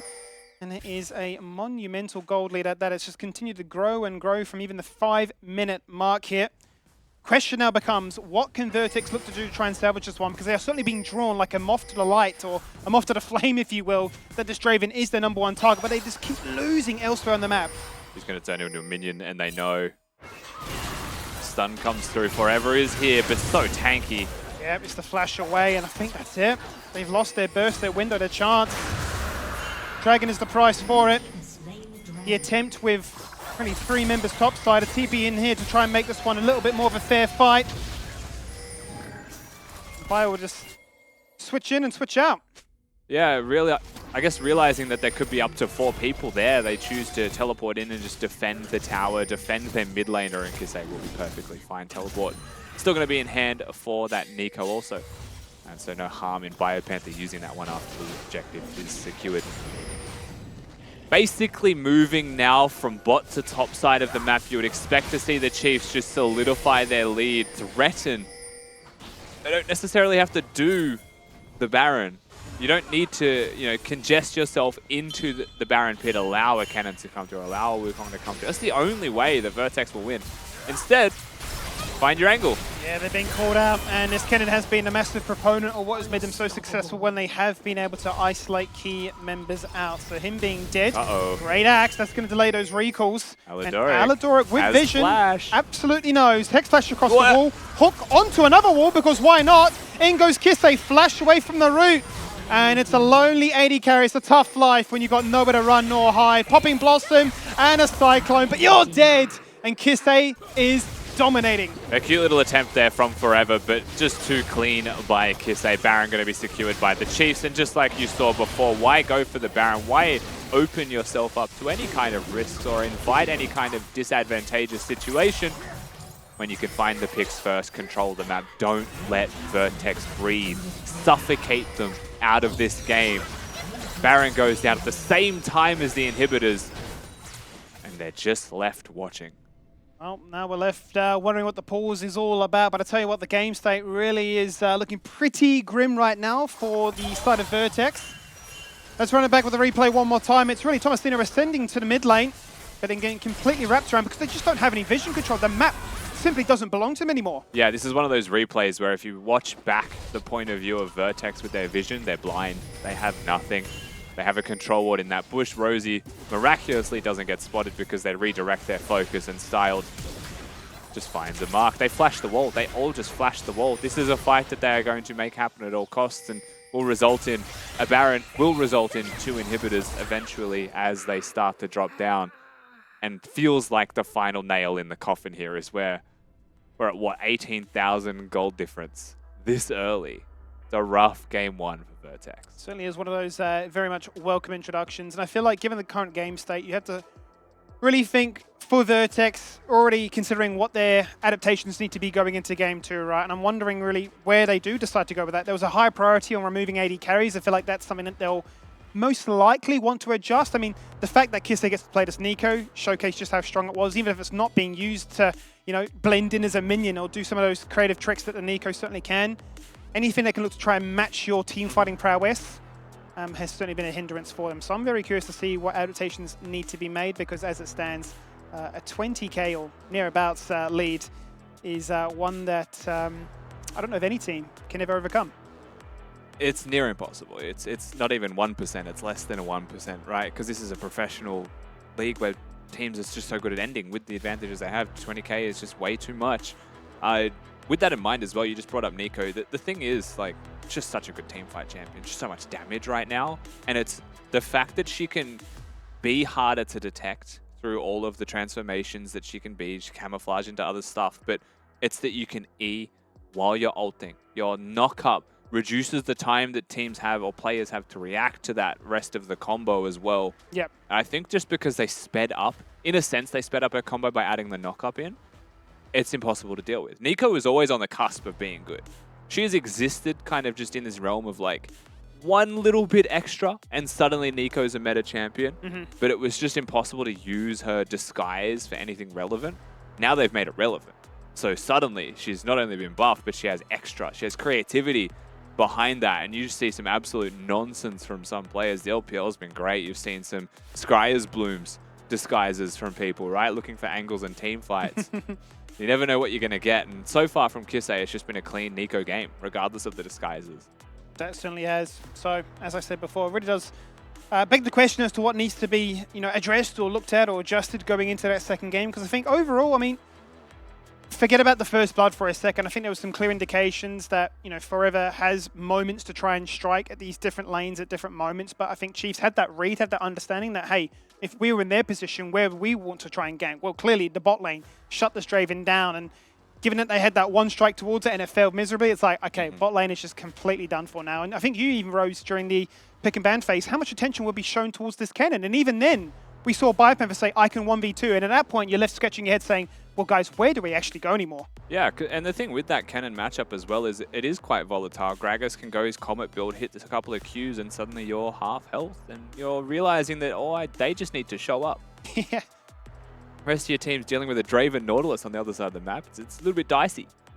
So a lot of attention needs to be at least considered towards him. But this has definitely been one of those games where, you know, level 1, first blood, level 2, winning lane just from a hook. It's kind of been one of those just clear shutout so early that you're not really seeing any strategic work that's possible. And quite simply, that first counter gank that came across just cemented that fact very, very quickly. I would love to know what's happening. Smokier? Well, I would love to know what's happening in Stald's room. The fog is there. My man's good. Are we Cloud 9-0s? He's good. It's just thrown me a bone. I mean, I'm really... the clarity, I mean, we've had two 40p cameras before, but that one's something completely different. What have you made of Kevy's return? I think, for me, really feels like he's picked exactly where he left off from. Yeah, I played the Viego. I mean, this is one of those, like... We're so far into a game where I feel like there's nothing you can actually take away from it in a lot of ways, right? Like, what has Kevy done in this game that feels different or is characteristically him? Well, he's simply played Viego. And we know he's a Viego player. He's done his job. He's team fought. He's traded his life for kills. Like, Kevy's just been Kevy this game. His team's just so winning that he's got the cruisiest job of his life. So to kind of spot check or form check, how has Kevy been so far? Yeah, it's just been good. It's just been vibing. His team's just been winning, though. So all he has to do is vibe. And that's interesting because really, for me, when we saw that interview that he made online about, you know, what he learned from his time in America, about how he had to sort of obviously improve in those fundamentals. I can't just be that carry player locking in, you know, the Evelyns, the Graves, the Viegos, as you're seeing right now, was more akin to playing things like the Sejuani and the Maokai. I mean, the Maokai was even banned on this occasion. Whether or not the team feels the need to say that, hey, welcoming you back, we want you to now pick up that role, which is kind of what Babip did in a way, right? But is it a case that, you know, we can always go back to that 2022 glory days of Order when they won that split and said, hey, look, you know, we've got 3 members of that team. That's what worked for us then. Let's just reintegrate it in like nothing changed. It is interesting. I do wonder, like, between that time and now, how much has Kevy changed? Because he's gone over to North America, right? Like, he's had that stint there. He's had that experience there. So he's had whole new infrastructure, whole new learning systems, right? Like coaches, players, the environment's completely different. Has he come back and realized that there is a different type of League of Legends that he wants to play? Or, you know, like, how much has he changed? Because you heard from Rays, the man on your screen, and a couple of the conversations that they've been having is 5 experienced players and an experienced coach who was their player last split right now. They'll have a lot to say, right? They'll all individually have a lot to say. So does that clash, right? Like, we have all of these questions that we can't outright know the answer to. What you can say is that, and like you've just highlighted before, the integration should just be seamless with Biopanther, with Kisei there, right? And then knowing that the bot lane, Aladoric and Rays, they've been together forever. You hear them argue, it's like, they're going at it again. It's another day in the office for a bot relationship, lane. isn't it? Every bot lane argues. It's just the way it is. So, yeah, I don't know. I would imagine he's integrated perfectly fine. Very seamlessly. I mean, so far, it has felt that way. Certainly has. It's been very limited sample size, Kimmy, but so far it has definitely felt that way. Nothing too much to go off, given it is the first game in a series which we would say is heavily in their favor. Apologies for the rather long delay. A player has unfortunately disconnected and has been struggling to get themselves logged back in and ready to rock and roll again. So we're going to jump back to the couch. You get to see all of our lovely little faces once again. And I suppose we can throw it over to you guys to share your 2 cents on what you've made so far. I think we should keep hearing from host Skimmy. He should ask us some questions. I can keep asking questions. Yeah, we'll try and answer. So, Nat, what's your preferred way to cross your legs? Is it this way? We're not even talking way? about... I mean, I think What's the meta looking like right now for leg crossing? I like to swap, but I mean, it's this because I'm wearing a skirt, so I'm not going to do any other position right now. Understandable. Understandable. But when I was wearing my jeans, it was not that. It was still this. So this or this? It's the need the newspaper pose. For It is. It's just comfy. You balance. It is. It's. I don't know what. Why have we just hit this point in our life where this is the natural way? How did we get here? How did we get here? Tally ho. Tally-o. Guys, just cross your legs however you want. No one cares. Yeah. You know, whatever's comfy. What if I wanted to sit on the couch like this? Would you judge me? I would say you're just getting comfy. You're That looks vibing. cozy. I'm loving it. Just need my cup of tea. Yeah. It's true. We can organise that. Yeah, I could just listen to stories all day about League of Legends. Yeah. Well, that's what we've been spinning. Because We've been spinning multiple yarns. To be fair, we've been talking a little bit in the green room, Tally and I, having a bit of a chat about it. And obviously we were expecting to break it down a little bit more in the post-game, but we're going to have a chat about it now. I think Draven's the big one to talk about. Rays. Yeah. I didn't really see that one coming, honestly. Rays is just like, yeah, you know what? I'm bored. Just pull out the Draven, pull out the Nautilus. We're getting Pyro bot. I think it was really cool to see how they were playing around each other. Like, you see, they fought really hard for bot lane Pyro level 1, and they were like moving around the map. Like, Aldork moved up to assist Kevy on the invade, and then like later on, you see them come back down and help out net 3v3 bot lane. So it's like you scratch my back, I scratch yours kind of thing. I think it's really cool to see like teams who play for each other well. And that's like such a big component when you have so many voices. Which I will say as well, if you think back to the Chiefs, I shouldn't even say think back. If you think back, when Arthur was there with the Chiefs as well, a couple of the big moments for me was like we're seeing Arthur and Aladoric work together, right? Like being that jungle duo, it felt like exactly what you just said. They were just helping each other succeed. I think that's when I looked at the Chiefs and I thought, that's unbeatable. Oh yeah, that's scary. Yeah. When you win lanes and then you also play as a team well, that's scary. How do you sort of go about stopping a Draven that's just gone so hard on stats? Because you were pointing out he skipped any sort of like base item that you might see an ADC go in solo queue or duo queue or anything like that, and he just went straight for pretty much the Triforce. Yeah, he went for the Dirk and then Triforce. Yeah, he just went straight like. You see a lot of Dravens just go straight for the Dirk for like that lane power, even though you don't complete the item, it just assists you of just dominating the early game. Like that's why you pick Draven. You want Pry, you want to stack dragons. And then he just picked up a 9-minute Triforce with the Dirk, and then it was just a bit of a, see you later. Don't go near that guy anymore. How do you even stop that? Like, is there any realm, like what has to be the correct reaction to seeing that? Like, for them, they tried to bite back a little bit, and they're like, okay, we can't really be here. And then all of a sudden he's taking 2 turrets, and you're just like, now he's almost tripled net, like doubled the net worth at 13 minutes of everyone else in the game. It felt like a weird one, right? Because like at some stage, I mean, Rusty mentioned it, you know, you want to always be as Vertex as far away from the play as to where Rays is positioning himself. So he almost basically said, I'm going to play top lane whilst everyone's bot lane. If they send 3 people to me, well, I have enough faith in the rest of my team that they can get their job done, right? So then you see Kisei push or get a solo kill, or, you know, Kevy and Aladoric link up, there's a hook, there's a stun, there's a kill as well. So suddenly you're thinking, hang on a minute, like they're actually strong everywhere.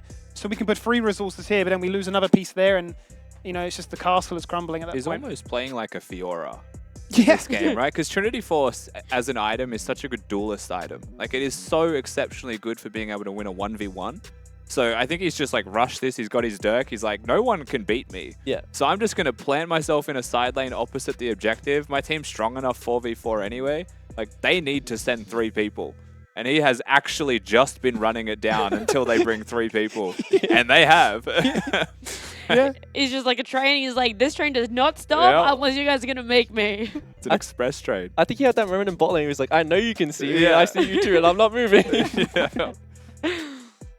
a bit of a rough one.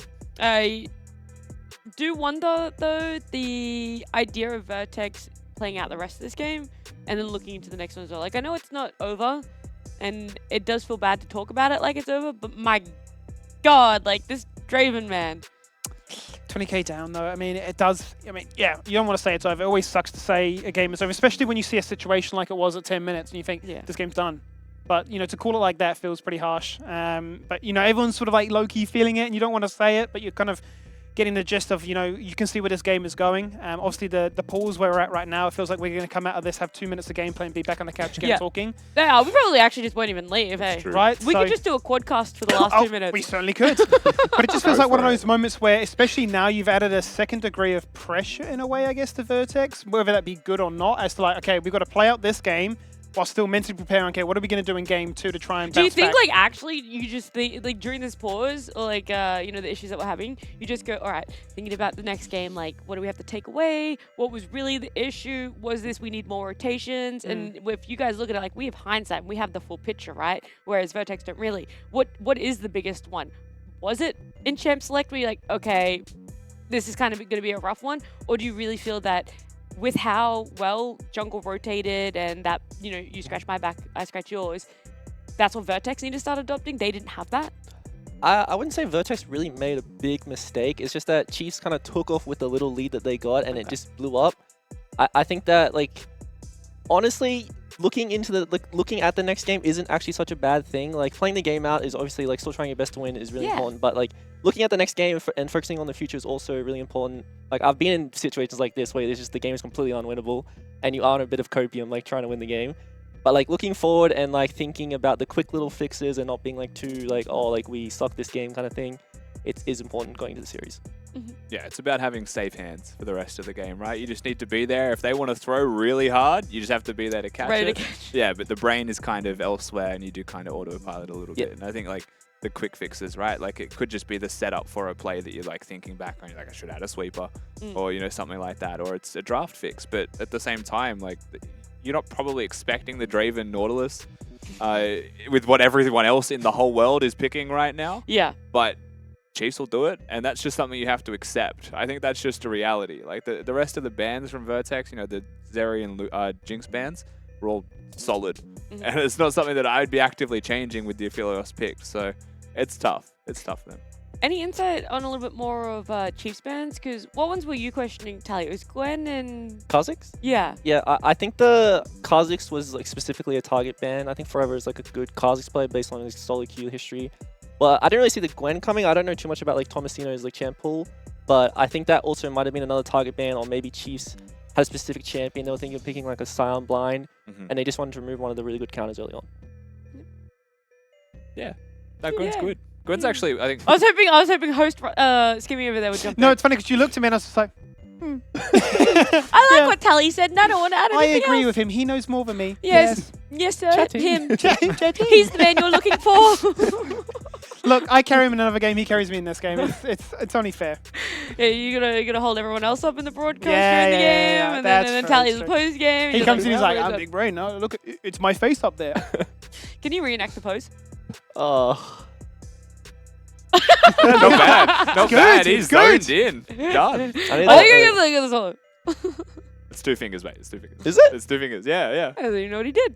Nice. And now we need to clip that. Yep. And add some like Japanese anime dub to it, Oh my and a whole bunch of like. I actually want a Tally fan cam. You know, like the K-pop like fan cams or whatever. Yeah, I just want that for Tally now, and like that's like the closing shot is just Yes. this reenactment of his pose. Me and cameras don't get along. Well, I just always spam the Oh. gif for you. Bang. There we go. Now just stand straight up and do it in front of it. I don't know. He's good up there all by himself. Spot He's the looking good up imposter. there, mate. He's looking good up there. One more split and then he's gone forever. True. Erased. We can keep it in the studio though. Just may not be on the camera. It's in the shot. archives. Mail it to me. I'll put it up. Oh, that's a good point. Yeah. True. You won't be forgotten though. I mean, we'll remember this day or this week forever. Yes, because we're going to have great games. Very memorable games coming up. Yeah, when we eventually get to them. We were also This making fun worries of me. It makes me What? feel like that situation we had with Chiefs and Ground Zero where we're like, what's happening? What's happening? What's Oh, happening? And then we're nah. like, the game's just over. Like, I hope that's not what's going to happen here. I don't That was think cursed. I've jinxed it or anything, Yeah. but we had like a Did you 50-minute know pause. superstitions is if you cross your left fingers, it's bad luck. So when people are doing this, You cross both fingers. Aren't does you it equal cancelling it out by double crossing? So it's just neutral. touch There's no wood net positive. And then you touch wood. Does that cancel? what am I it? meant No, to do because then? the wood is positive, so it's a positive and positive. But what we're saying is this is the negative and this is the positive. So when you do both, they cancel out. It's not a positive and a positive. So what am I meant to do? Just one? Just one. So for fingers crossed, it's Yeah. just one. So why do I, when I watch a You have movie, 4 see them fingers, do 1 this? hand. Like I've been 4 lied to! wrong! Hollywood is wrong! Have a mental My life's a breakdown. lie! I feel like 4 fingers on 1 hand, I guess. Wait, That what if you feels did the bad. 4? Like You're just Spock. What if you wait? No, if you did the 4 and then you did the 4 over each other like this. Your People hand like- can do that? People are like, you okay? Yeah. Yeah, I'm I just, got like Teenage Mutant Ninja I'm Turtle just hand. cramping right now. Don't mind me. I Like, played- What up, bro? What up? I've played far too much League. My fingers don't do that anymore. I was going to say, yeah. We got cramp angles here. We've got some from the fans to try and hopefully distract us. Wonderful. Don't ever ask us to do that again is pretty much all I'm asking from the fans. What they're keen for. By the way, the question was, what are you most excited for in Split 2? And the answer is the return of the retarees. The question is which ones, because we're also retired from playing here. So there's a lot of retirees that have Just come a lot back of- for this. I was going to say, there's just a lot of comebacks in this Split. Yeah. Just a lot. Another from fans. It's the same ones, though. The same retirees as Jake and Oh. Rosie, I would imagine. Just can't get rid of them. The return of Nat and Max as a more permanent fixture once exams are done. That's right. Max still in his I feel exams, like but we need a live call in from Max with an exam update or something. Like, if my man's is studying and exam watching, exactly- like, give us a call. yeah, no, not even just call. Like, if maybe you're too busy for a call or whatever, just tweet, please, Max. Use the hashtag LCO reply or whatever. Talking about exams, tell me, Nat, whenever you did an exam, Yeah. were you superstitious where like Yeah. you walked out of an exam room and you felt good? was the result good? Or when you walked out, you're like, oh, I just absolutely scuffed that. Then it was really good.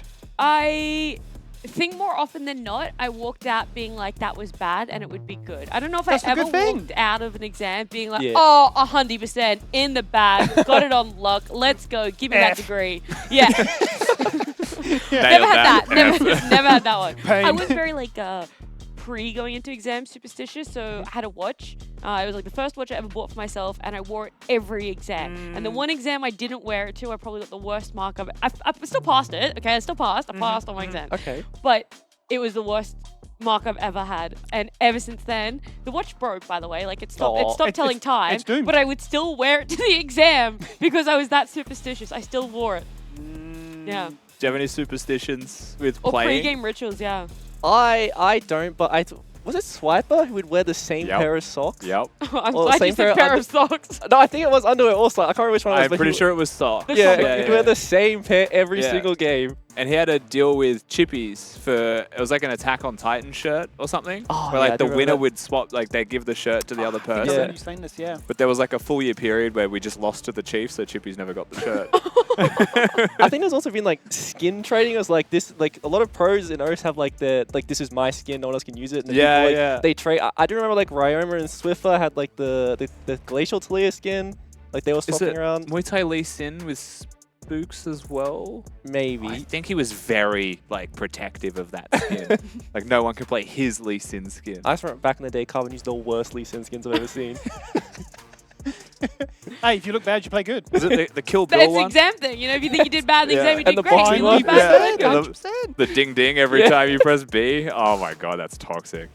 What's That's the your? worst. Do you have a skin like that you were or still are super protective over time? Oh, the red card TF. That's my skin on lock. That's an old skin. No one uses that skin. No. It's all yours. I love. I know. 'Cause Maybe the no thing, one I love. wants to. I love running around the map. Like I'm giving this guy. He's getting timed out. It's a red card. Yeah, there was a really old one, which is if you ever see a Gragas player that has the scuba skin, they're very good at Gragas. Like that's just a known because no Why? one uses That's that true. skin. Why I'm does pretty no sure one I use have it? that skin. I've played Aaron with you, and I've absolutely entered. That's every Sorry. A-Rap with you, Skimmy. I mean, don't expose me that much. Like, come on, bro. Like, Wait, I think like I have like my core memory with Skibby was during 2021. I think it was either the end of Split 1 or the start of Split 2, and we were doing ARAMs during a COVID lockdown and stuff. Yep, and yep. and it got to 3 in the morning, and we had like lost no. 4 games in a row, and we're like, no, we have to keep going until we win. And I think we ended up playing ARAMs on a win at 6 a.m. You can't go to bed until you get a win. Hey, but but you know, Yeah. And every it's on core comms, memory. It's core memory. it's us on comms. Can't end on a loss. We're a loser. No, Cannot yeah. end on a loss. Yep. It's I'd during rather the wake up game, the tired than go to bed a energy's loser. all-time low. Everyone's so tired, Yeah, and then when you you lose. lose. Everyone's like, "Nah, we're going again." Run it again. Energy's suddenly back. I can't believe we lost. I'm angry. I'm so unbelievably mad. I hate this champion, but let's go again. I tell you what, the despair getting into bed, you're like, I'm filth. What am I doing? God, I'm 6 trash. a.m.? Even a shower doesn't make you feel like you get in, you get a quick shower, and you get into bed. You're like, this is disgusting. What have I done done? with my life? I'm not gonna get up until 2 p.m. now. I was gonna say you frown at the roof, but you look down. So In game, you guys got your game Ah. back. Oh, we're back. Okay, well, let's just carry on the action. we'll see you guys in 2 minutes. Nom nom nom goes Kevy. He's been absolutely eaten like a halal snack pack for sure. As we get to see what happens in the base defense with 2 inhibitors gone and Chiefs now looking for a 3rd. All right, I guess it's a time for a big stock take. Chiefs are still about 18,000 gold ahead. Vertex, however, have recognized Chiefs maybe have overstayed their welcome just a little bit. Oh, Thomasina win with a flash slicing Maelstrom. What can he find? He can find one potentially. Estarda's the one to pick up the spoils. Axe goes out, but can't kill confirmed. So now it's still a case of Chiefs fighting their way out and back to their own side of the rift. And so far, if there was one thing I would say is Rosie in a spot of bother will get himself out, will not actually get hit by the Nico E. They are looking for Rays again. Oh, Rays, he keeps split pushing. He keeps getting away with it. He's still living, but eventually gets taken down. That's 2 for Stard now. The Aphelios has found his only 2 kills of the game at 22 minutes in. He's genuinely just split pushing until the game ends, isn't he? He's genuinely just going to plant himself in a side lane. He needs to buy himself like a hull breaker or something. I'm hunting alone on perma ping. Yeah, well, either way, he goes down again. The thing I was going to say, and I think it's still relevant for what's just happened, is Thomasino is very good at finding these angles. Yeah. Right? Like, he's not hesitating when he's going for these plays and looking for these angles. which I think is a very big positive, especially in a losing game. Right? If there's any way you're going to get yourself back into it, is by finding shutdown gold, by finding value, and creating opportunities. And I think he is trying his best to create those opportunities and recognizing that, yes, Rays is playing like a little bit of a cheeky monkey in the side lane, but he is doing that, and we can take him down. We're certainly going to punish him for that, right? I mean, basically, Rays is at full build already at 23 minutes into this one. Kisei not too far behind. He's got 22 stacks on that Magi's. And look how much damage it does to Styled. He is godlike, and for good reason too. He's just got one shot. Aphelios did not get a chance to even breathe. You can buy Gale Falls from the base, but you cannot use that now for another 30 seconds. There is inhibitor number 3 now knocking on the base door, looking to put a bomb on it, looking to wrap it up as we go into game 2. And Rays is here, so no doubt they'll find themselves an angle soon, but desperation now for Vertex. They want their ADC to be alive. Gragas, oh, that's a dirty explosive cast, popping Blossom in the backline. 2-on-2, it's just a little bit too easy. Picking them apart, one by one they go. There is the double for Kisei. There is also Rays joining in on the action as well, because why not? It started with him, it may just end with him as he tries to farm you inside your fountain as well. You're respawning, but it is a done deal as Chiefs will wipe the floor in 24 minutes flat. It's short and sweet as we come back from our pause straight into what felt like the inevitable, which is that the Chiefs will get themselves that match 1 victory. Very nicely done by them. When all said and done, you're still seeing solid performances from, I would say, every individual member of them. A little bit of fun definitely being had here and there, Skimmy, but BioPanther, if you cast your mind back to a land before time, before the pause, was very good on his Gragas. His team fighting was exceptional, and they're able to find those angles really nicely to set Kisei up.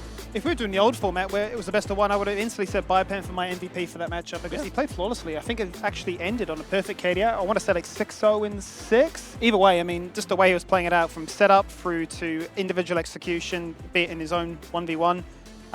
Yeah, great play.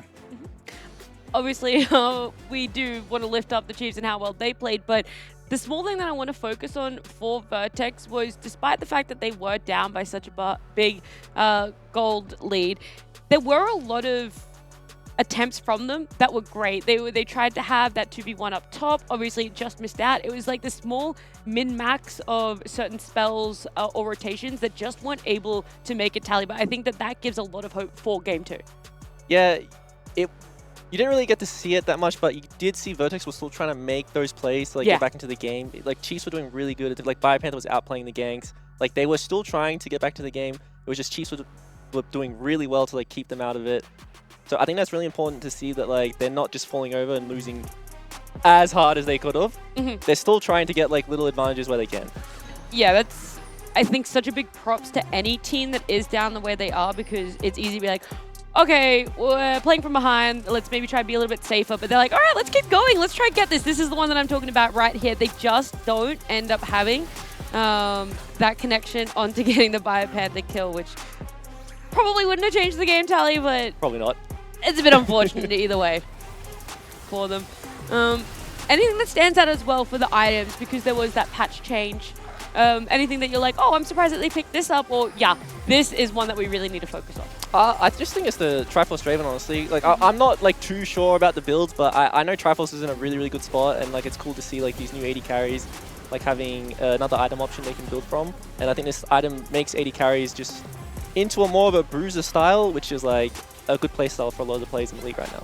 Yeah, I think standard as well from Styled, showing people what the new items will look like. Storm Razor is going to be a staple now for most AD carries as one of their first items of choice. The other thing is just the Divine Sunder is still going to be there for Kevy on his Viego, so chooses to go towards the more bruisery approach. Doesn't want the Trinity Force, doesn't go for any kind of crazy itemization choices with the changes. Has his tried and true, I guess. But other than that, yeah, it's just the Trinity Force, I think, that stood out the most. The conscious choice of an AP Gragas is something that I really like into Kennen and Gnar. So I'm glad that BioPanther did do that and, you know, outplayed them constantly as well. I hate tank Gragas.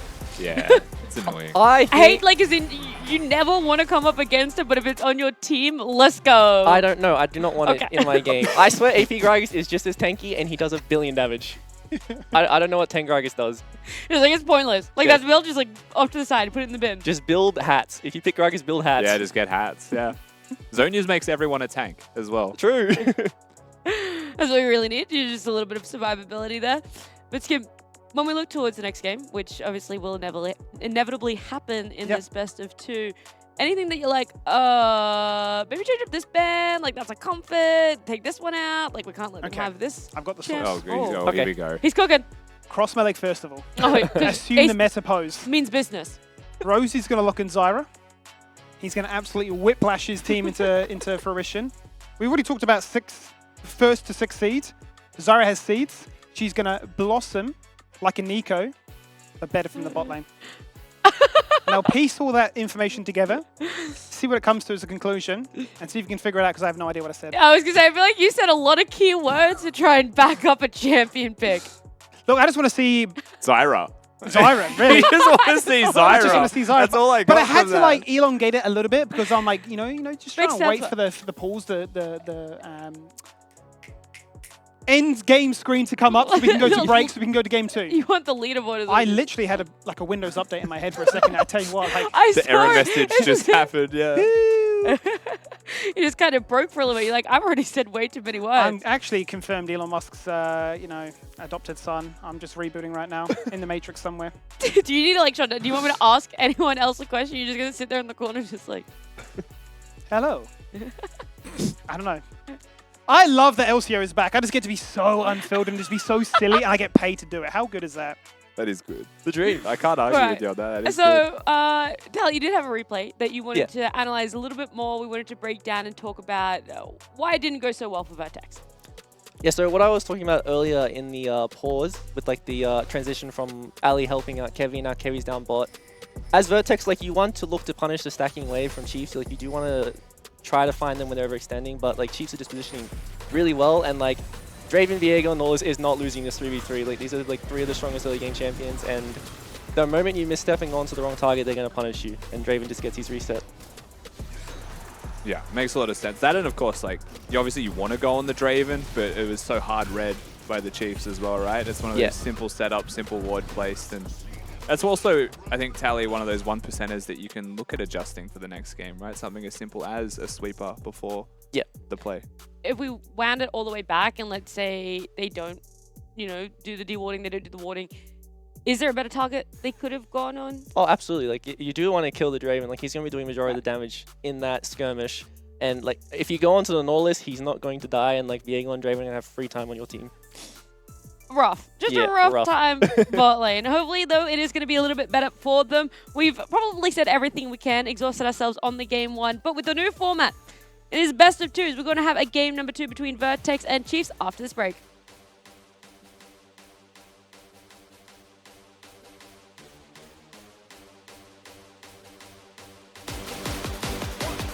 Lost their match. That was up against Peace. Let's see if Vertex can also add to history in that regard. Well, speaking of there's first blood. History being made here. Oh, and it went to Draven. 50 seconds in, Draven is going to get first blood. Forever goes down, the Wukong is gone. Hey, just sit back and watch. They try to silence us, but you know they cannot. There's nowhere to run and hide, cause we taking down your home. Now you're looking at the kings, cause we overthrew the throne. Now we feel it in the air, you can see it in the eyes. We've been down for long enough, now it's time to uprise. Never fall, stand up. You can't break me, we too tough. We the truth, they all lies. Once we was down, now it's time to uprise. Never fall, stand up. You can't break me, we too tough. We the truth, they all lies. Once we was down, now it's time to uprise. Never fall,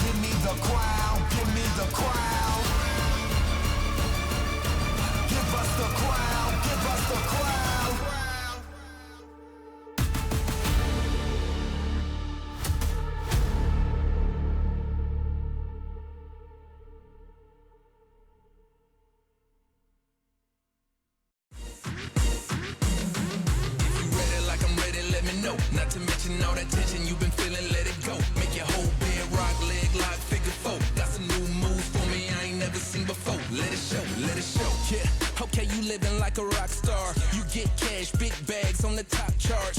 Get it fast, make it splash, you are by far the best to do it. I said it, now watch me prove it. I can't complain about your campaign, I'm in luck. Baddie gang, let the champagne bubble up. A full set, paint wet in a bubble butt. You ain't gotta run with them when you can roll with us. Shorty looking physical, yeah, I love that visual. No hating for donations, but if you do, they digital. Booty like a letter D, legs like a letter V. Only way she knowing how to keep it is a letter G. If you ready like I'm ready, let me know. Not to mention all that tension you've been feeling, let it go. Make your whole bed rock, leg lock, figure four. Got some new moves for me I ain't never seen before. Let it show, let it show, let it show. If you got it like that, let it show, let it show, let it show. If you got it like that, let it show. Keep doing what you doing if you bought it. The proof is in the pudding, no spoon, can't doubt it. Me and hip game, nickname, just bought it. I ain't mad at you if you're flowing it while you got it. All about $1, take your power in your own hands. You don't need no help with all your work, you got your own fans. BGs, OGs, and a couple old heads. Any individual, currency is digital. Hit them with the handle, give them just a sample. Till they hot and bothered, now they hotter than a candle. Time ain't ample, get it while you can, boo. Call it show and tell and show the world what you can do, can do. If you ready like I'm ready, let me know. Not to mention all that tension you've been feeling, let it go. Make your whole bed rock, leg lock, figure four. Got some new moves for me I ain't never seen before. Let it show, let it show, let it show. If you got it like that, let it show, let it show, let it show. If you got it like that, let it show. If you got it like that, got it like that. If you got it like that, got it like that. If you got it like that, let me know, no. If you got it like that, let it show. Yeah. Attention all newcomers. This is not a game. Ain't nothing to it but to do it, you feel me? This is life. Let's get it. We put blood, sweat, and tears into this. So Look, I push that weight to get that dough, but I don't break cause I've been broke. If ain't no pain, then ain't no growth. To keep it 100, I came in to run it and bet if I had to, I'd do it again. It ain't no race if I don't win. In spite of the odds, I go get it like I'm a boss. If they step to me, we toss. Look how I done lost. And that's what keep me on my toes. Ain't no regular Joe, ain't no hanging the gloves on what's ahead, still ain't enough. Pushing kilos like it's weighted repetition, maximum reload. Look, I'm sick with it, legit right off the jump. 24/7 every month. When I say something, make the bass bump, but it ain't none and it can't come. Can't get no sleep when the competition doing the same. So I shed blood to show my pain. hustle, hard, hustle, hustle, hustle, hard, hustle, hustle, hustle, hard, hustle, hustle, hustle. I push that weight to get that dough, but I don't break cause I've been broke. If ain't no pain, then ain't no growth. To keep it 100, I came in to run it and bet if I had to, I'd do it again. It ain't no race if I don't win. I push that weight to get that dough, but I don't break cause I've been broke. If ain't no pain, then ain't no growth. To keep it 100, I came in to run it and bet if I had to, I'd do it again.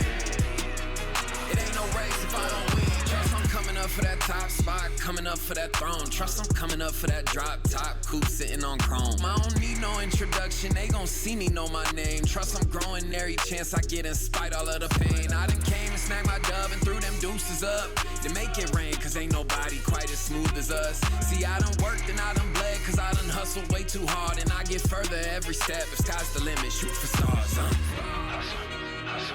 Hustle, hard, hustle. Some didn't think we get here.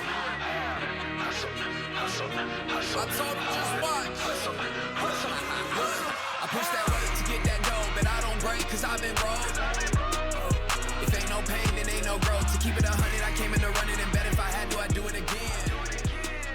It ain't no race if I don't win. I push that weight to get that dough, but I don't break. He hooks himself back in. They want it. Kiffy's not able. It's a pentacle. Second, they'll find a second. Chippy is on an absolute tear right now.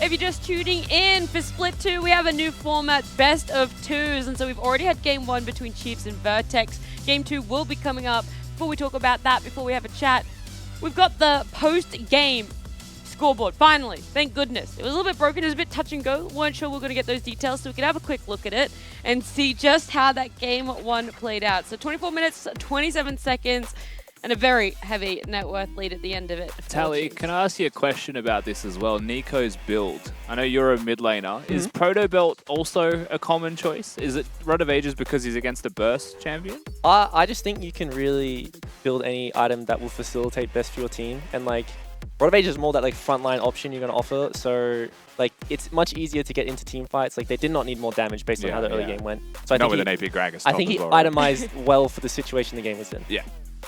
Makes sense. That was the only other item I was curious about. I had that moment during the break, and I was like, oh, I should ask about that. All right. That's it. So everything else made it. sense, and nice to see that flexibility for Nico and what build she can go for. But game number 2, side select. Any guesses? Well, we don't need to. Can't guess anymore. Yeah. Interesting. I thought you all Blue would have side gone on was- for, and been like, yeah, blue. Yeah. I thought blue side was the go right now, but I guess Do they know something we don't? they can't be Skim? unhappy with their draft. I'm curious. I'm curious if they value counterpick that much. If their preparation is let's see what Chiefs put together and then look to try and mold a comp to counter it. I think that's always a bit of a balancing act, right? Because you don't want to try and pick too many lanes in isolation to win, then your whole comp as a 5-man doesn't work. Yep. I think they had a good idea in game 1 with what they tried to do. Obviously, they fell behind, so the entire plan goes out the window. So if they can look to try and do the same thing again, I'm a big fan for them to elect to say, yeah, up against Chiefs, we go red side. A couple of those 1% that we talked about Yeah. in their engagements, if it's different in game number 2. If you guys have faith in them, then, well, you can do your dev fan vote over there. I thought you were playing the wrong way for a second, Skips. Over there. And maybe you have some faith in Vertex. I think only 18% of people had faith in Vertex for game 1. Maybe we'll get the numbers bumped up a little bit more. I think I have a little bit more faith in them. I'm not saying that they're definitely going to be taking game 2, but I saw some shining lights. There were a lot of promises, and I think there's going to be a great readjustment for them on just those small little things.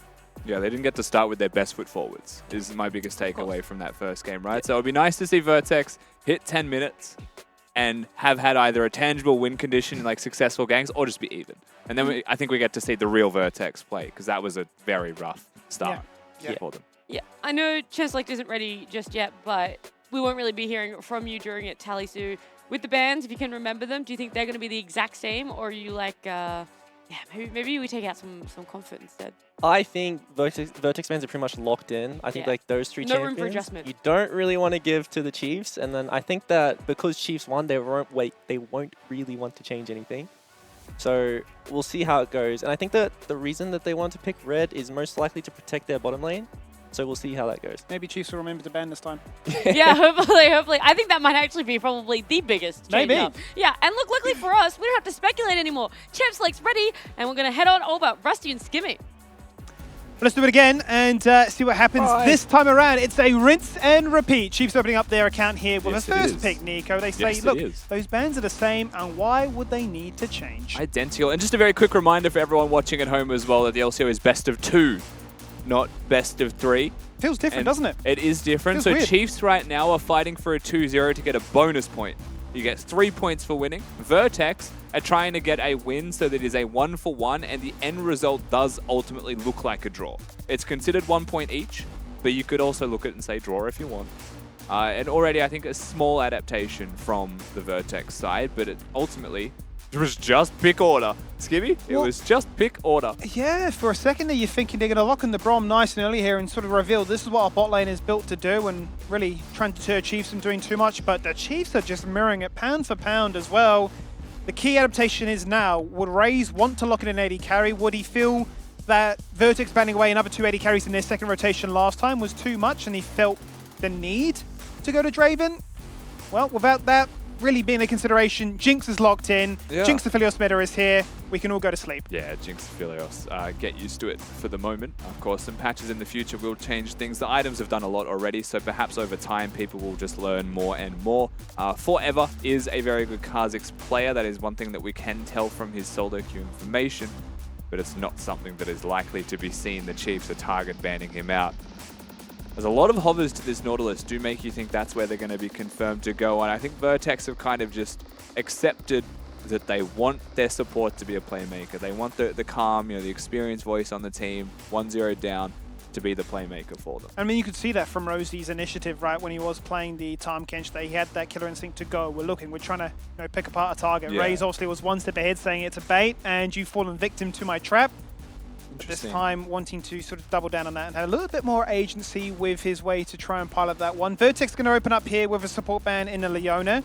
The Chiefs respond with a Vi. Now, we did see them flex or hover a Nidalee pick before, which we know that Forever is very good at, but Vi is also right up there from his solo queue account. 100%, yeah, he does still have a lot of the meta champions, but loves those assassins here and there, right? Like the Talons, the Nidalees, the Kaziks, has got the Vi in that mix. Interesting thing with that Leona ban is at any point, and the funny thing about Alidoric, and this is the funny thing about the Chiefs in general, is that they love playing tanks that engage in bot lane, but at any point he just slams a Yuumi and it doesn't matter.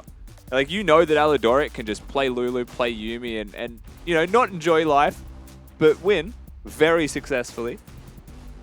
And you kind of open the door to that a little bit by going towards this Nautilus Aphelios. So Nautilus is solid into Yuumi, I will say, but Enchant is still very much viable for the Chiefs here. They certainly are. So two very meta jungle champions being removed. One already played in this series alone, so really putting the pressure on Forever to find a way to try and not only enable himself, but also ensure that the rest of his team is in a much stronger position going into the 10-15 minute mark.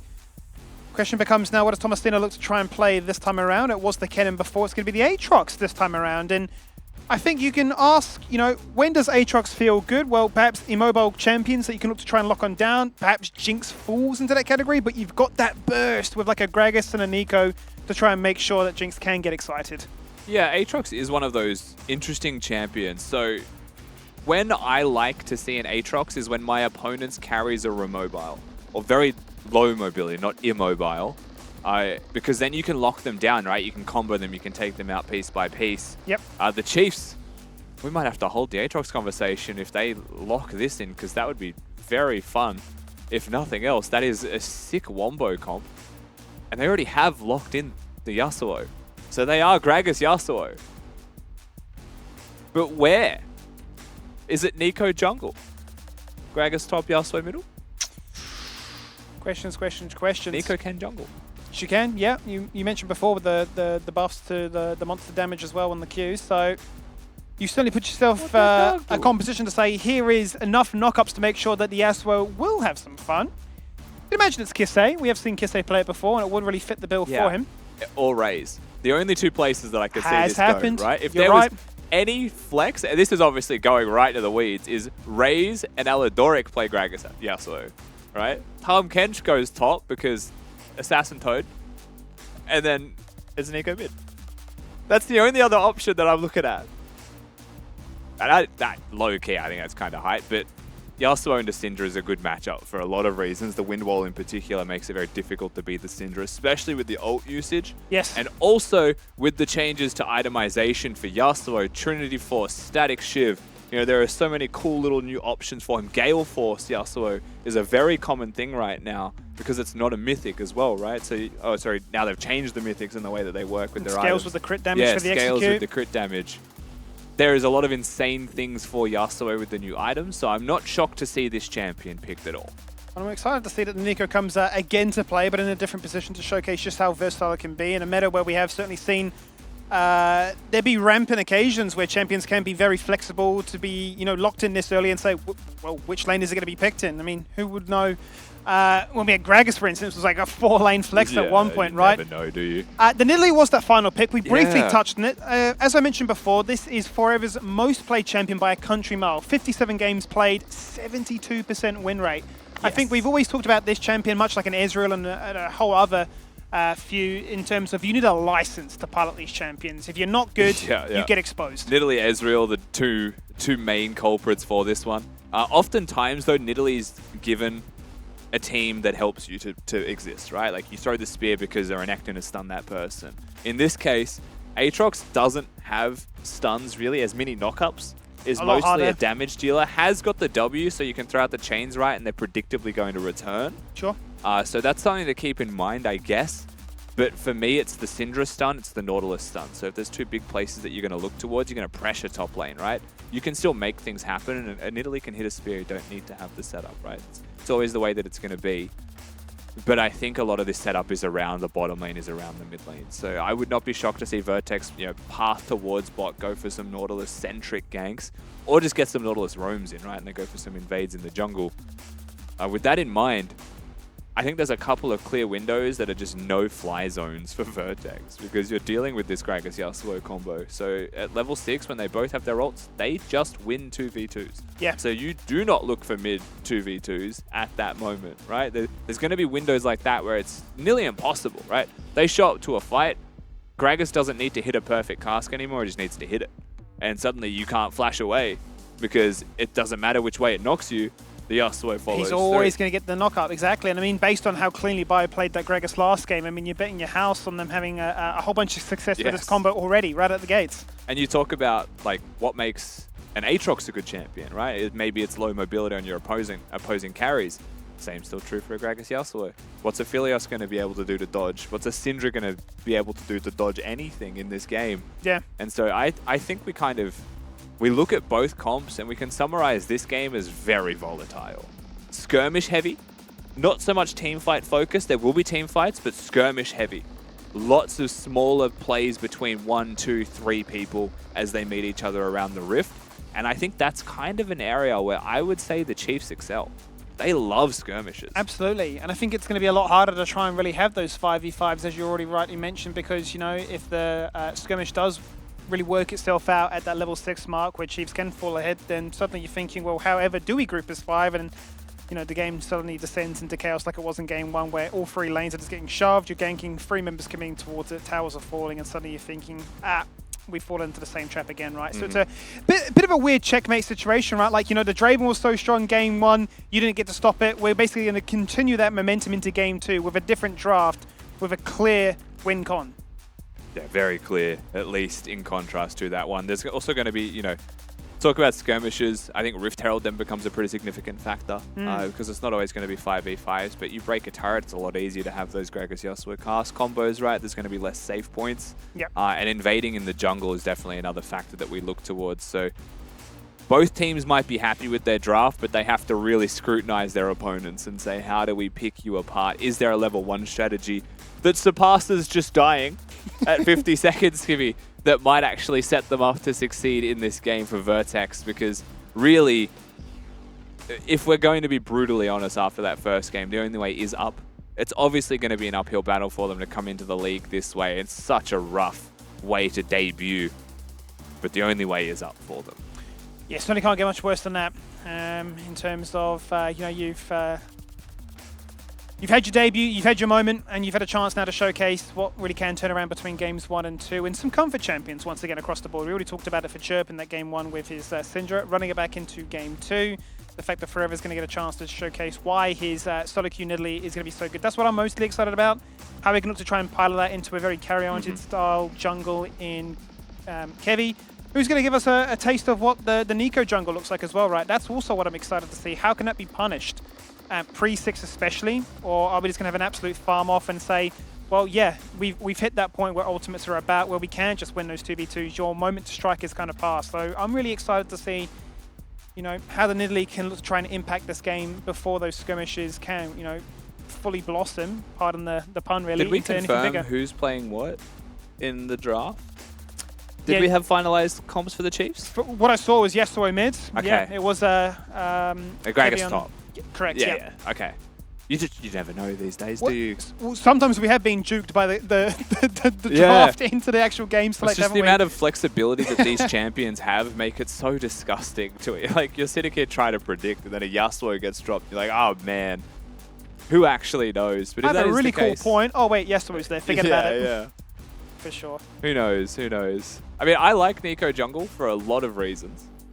If you haven't seen it before, one of the best things about it is the most efficient clear, at least at the time that I checked, and this was like a week ago, is you start clearing as a minion. So the fastest clear is becoming a melee minion on the way to the jungle camps instead of standing at the red buff, and then you hit it as a minion. Again, you get some of the stats As you of do. the things that you become, right? So the attack speed, I believe, of a minion is just better. Yes. So you true. can just W start, be a minion. That would make sense. Yep. All that little min-max stuff that you just would not think about. You're thinking, Yeah. What's this person doing? Hold up. And then you can become a blue buff and fight the blue buff. For no reason. It's garbage, but it's funny. What is going on? It's like Ditto who's just come into this game, hasn't it? You know, just transmorphing into anything we really want to be. Actually, did one of those the other day. I killed the blue buff, transformed into the blue buff, and just stood in the pit. Just waited for them to come in.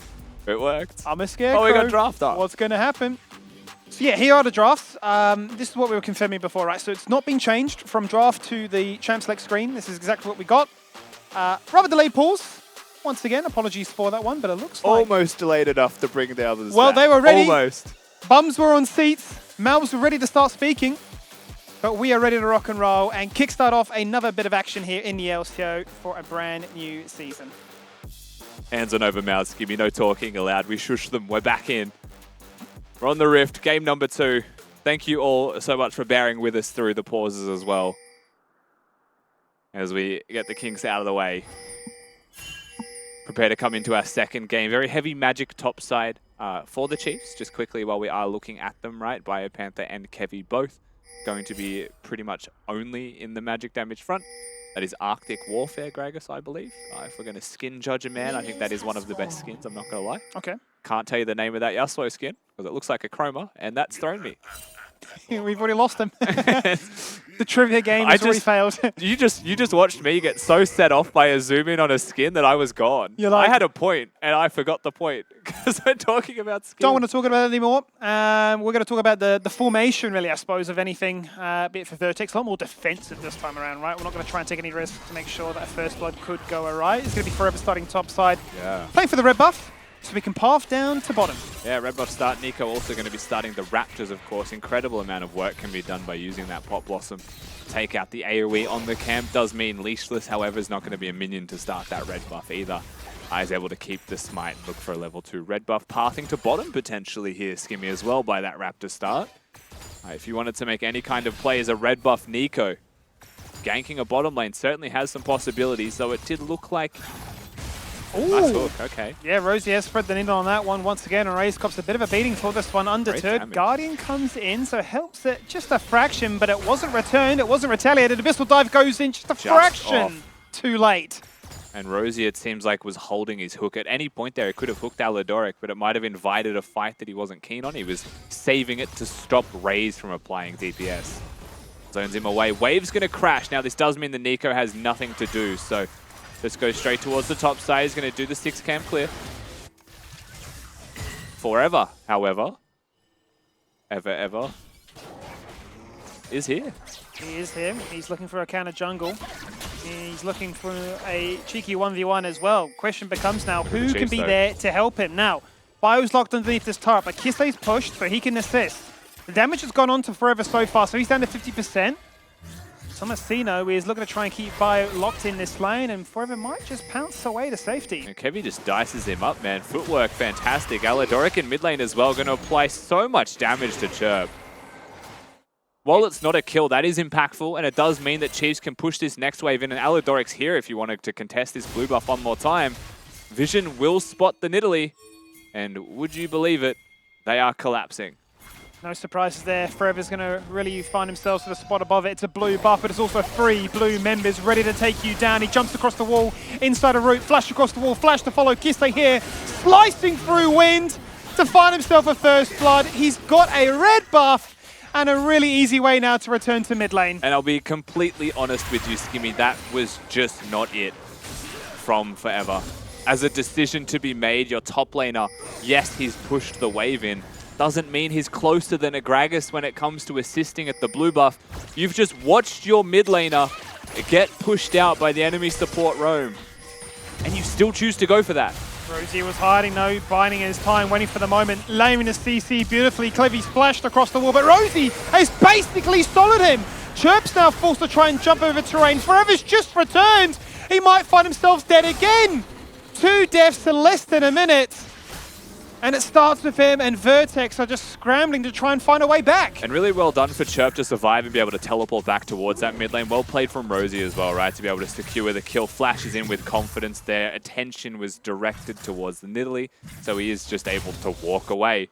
And good little play using Vision, right? They find Kevy. No shields, no way to stay alive. Kisei with full confidence, however, knows that his jungler is going, but he has the support of his team. And the collapse comes in, and poor Nidalee, I will say, admittedly fell on his own sword with the earlier plays, but this one hurts. We look mid, Chirp's teleported, and is dead. It's just the aftermath, isn't it? That's a Doran shield Yasuo, Skibby. It's the aftermath of that first blood. Kisei returned. He'd already had a chunk on Chirp. He's already got the red buff. And now you have really got to open up the emergency plan here for Vertex. I mean, this is dangerous. Don't know about that one. Great flash to buffer out what would have been those chompers. The CC layering would have been a little bit too much to try and bear. Eladora cops the spear and says, that doesn't really bother me. Health advantage and really favoring them across the board. And you want to talk about how this game has played out so far. The #1 proponent for me is Kisei, who has just been so incredibly active around the Rift. You know, invade his blue buff, Yasuo is there to help. That's how that first kill comes across. Fight happens in the river. Yes, they catch Kevy. Yasuo's there. Makes it a trade. Teleports bottom to ensure that they're safe and that no Nidalee influence can make that a positive trade. Allows the Chiefs to get a health lead. Has somehow solo killed mid while level 5 with just a Doran shield and no ignite. He's kind of just doing everything right now, and the heavy lifting for this team. A big concern now is level 6 has just been ticked over for the Gragas as well as for the Yasuo, so they can continue to roam up. An absolute treat. There was a ward, and that is a pixel-perfect flash time there by Rays. Still fantastic from Rosie. Hex flashes, knows the timing and catches the fact that they didn't recall simultaneously. It's that little 1% that the Chiefs didn't do in that situation. They didn't expect them to be there. As we watch what happens mid, it seems like Chirp was just so focused on clearing the wave, airballs and whiffs that one. And as he goes for the stun, Kisei buffers it with the Q3 of his own. Wow. I mean, put simply, just snapped his ankles clean. Just played it very well, had a red buff and chased him down. Tell you what Kisei did there. He did the Michael Jordan. He just flexed the championship rings in his face and said, that's why I'm here. Look how clean I can be when given a chance to carry. And dressed as a Yasuo. You have to be terrified. Kevy's going to come in and contest this. Blue buff has got vision, and even though the Nautilus is here to support forever, he has to concede. Red buff falls. Chiefs starting to run away with this one. Look at the CS difference in jungle score. Yeah, an absolute farm domination. It's a bit of a story right now where Rosie says, I want to try and roam around and maybe assist my mid laner. Not going to be the case because Chiefs are hot on the trot. They're looking for a roamer themselves. They've got full vision control from river inside to your jungle. They know exactly what you're looking to try and do. I mean, the experience says a lot here, Skivvy, doesn't it? That's not something that I was looking at too much. This camp will give him level 5, which puts him on par with his own support. Yeah, it's rough. As he is competing for experience. Meanwhile, Chiefs very comfortably finding themselves level 6, which means they very comfortably have those ultimates, and an objective like this will be a no contest from Vertex. No choice, no opportunity. Just buying a little bit of time now. Hasn't been a massive gold difference if they can keep this stable, but they do not have a jungler right now. That is the issue. They certainly are playing a man down, and it's a case of he needs to find himself a kill some way back into this game. But Bio says you can have a jungler come in, but I've just killed your top laner before you even here. If he pokes his head into that bush, you can imagine Bio would square him up as well. I just feel so much deja vu from game 1 to 2. A member gets fed early, an attempt goes top lane, but Bio solos it out. They just can't keep getting away with it. Nice damage from Chirp. Will push, if nothing else, push the Yasuo out of the lane. Kevy going to be nearby if he wants to dress up as a Yasuo, however, and try and... Oh, he's going to be a minion, but the wave's already there, Kevy. You can't be a minion. You're better off being a Yasuo. He's a Gragas. You never know what you're going to get. Shape-shifting like you would not believe right now. Shows mid as Gragas, while Gragas is doing the Herald, so it's a... Again, you think about the mind games here. What's going on in Kevy's brain? 2 Gragas, 1 Rift Herald. Luckily for them, Vertex don't have it warded, so they won't have any sneaking suspicions as to what might be going on here. In jumps forever, potentially teasing at the idea of stealing away the scuttler, but not to be the case. Picking at scraps really seems to be the case here, as we crest over to the 10-minute mark. So first objectives have gone the way of Chiefs. 3 members in the bottom lane looking to try and find themselves their first turret play of the game. And try and find a lane to rally around. It does feel like there is a bit of pressure from Vertex here and there, right? But ultimately, anytime they try and get their jungler involved and turn the play into a skirmish, they start to suffer. Again, looking towards an act bottom, but on vision, opens the floodgates for Kisei to be more aggressive in mid, and Chirp has run himself out of mana completely. Look, it's the wall. Focus on, they knew exactly where Forever was, but they still entertain the fight, they still take the kill! Chiefs are going to die for it, potentially 2! Oh my god, Rays is alive! In goes Kevy, finds 1, knocks down 2, the rocket goes wide. But Kevy's still on the hunt, he sees 2 members very low, hook goes on. Do they have enough CC to prevent Death from knocking on their front door? There is the double, there's the root! And a pounce across the wall, and he might just be out scot-free. I tell you what though, it is chaos in his bot lane. Yeah, Chirp coming down will deter the follow-up from Kevy here if he was going to look for another, and I think it was an auto attack onto the turret from Styled that stops himself from potentially getting another kill, as Tom Kench will high-five himself and they'll go towards mid. Kisei is just relentless in this lane. The transaction of mana versus no mana, especially when a Yasuo is fed, just really makes your life miserable. You're using spells constantly to clear waves, and he just whittles you down. You think you've got him low health, and you did. But eventually, that war of attrition starts to favor the Yasuo if you can't actually convert that into a kill. You watch this one more time, Nautilus hooks the wall. Just off, but is able to get a stun down and hit the auto combo, and a spear will connect. The low health from Rosie, but will be saved as he gets spat out, and Style, this auto attack hits the turret. And just like that, there's a Nico here. The reinforcements arrive just in time. Jinx ult not going to find its mark, but it doesn't matter. The damage is done. And Rosie, it seems like, wants to either defend his jungler or set up for his spear at the same time, and maybe look for a trade, but not on the same page. Meanwhile, topside, Bio's also found himself another solo bolo. Now sitting in isolation, 2-0, as he will look to try and crash another big wave. Vertex square up for a fight of their own. That's a pixel-perfect blast cone that's actually got Kevy away. You couldn't ask for much more than that. Yeah, it's tough. I mean, the only option he had was to auto-attack the blast cone there as well if they wanted to make that play successful, but the spear goes wide at the same time. Vertex still hunting, Vertex still being proactive, still looking for these opportunities, not letting Chiefs just outright run away with it, but the pressure, you're seeing it. Oh. So clean from Kisei. So clean. That was disgusting. The flash Q on your head, you can see the dejection on Chirp's face right now as the rest of his team are fighting for their life. In comes Tomasino with a TP, trying to defend his bot lane right now. Turret plates are falling, minions are being destroyed as a Herald now gets summoned to try and continue the dive attempt here from Chiefs. Start's gone, he's booked it. Tomasino's here, said, hey guys, I'm here to back you up. But there's the Everfrost, there is the life leech, but he can't leech enough right now because the turret is gone. He might die as well. Yes, he's found one. Can he find any more? I do not think so. And Starled, acting as a passenger, is forced to flash away. Yeah, just has to flash away. No Yasuo, so the combo is not going to involve a kill, but it does mean the mid lane outer turret is just a stone's throw from dropping.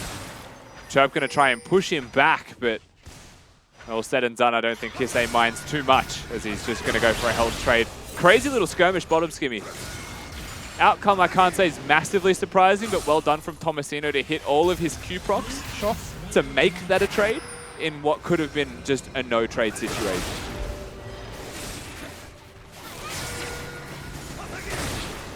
What is game state we find ourselves in? This is all about us seeing the legacy that is the Yasuo and Gragas coming together to give us that wombo combo.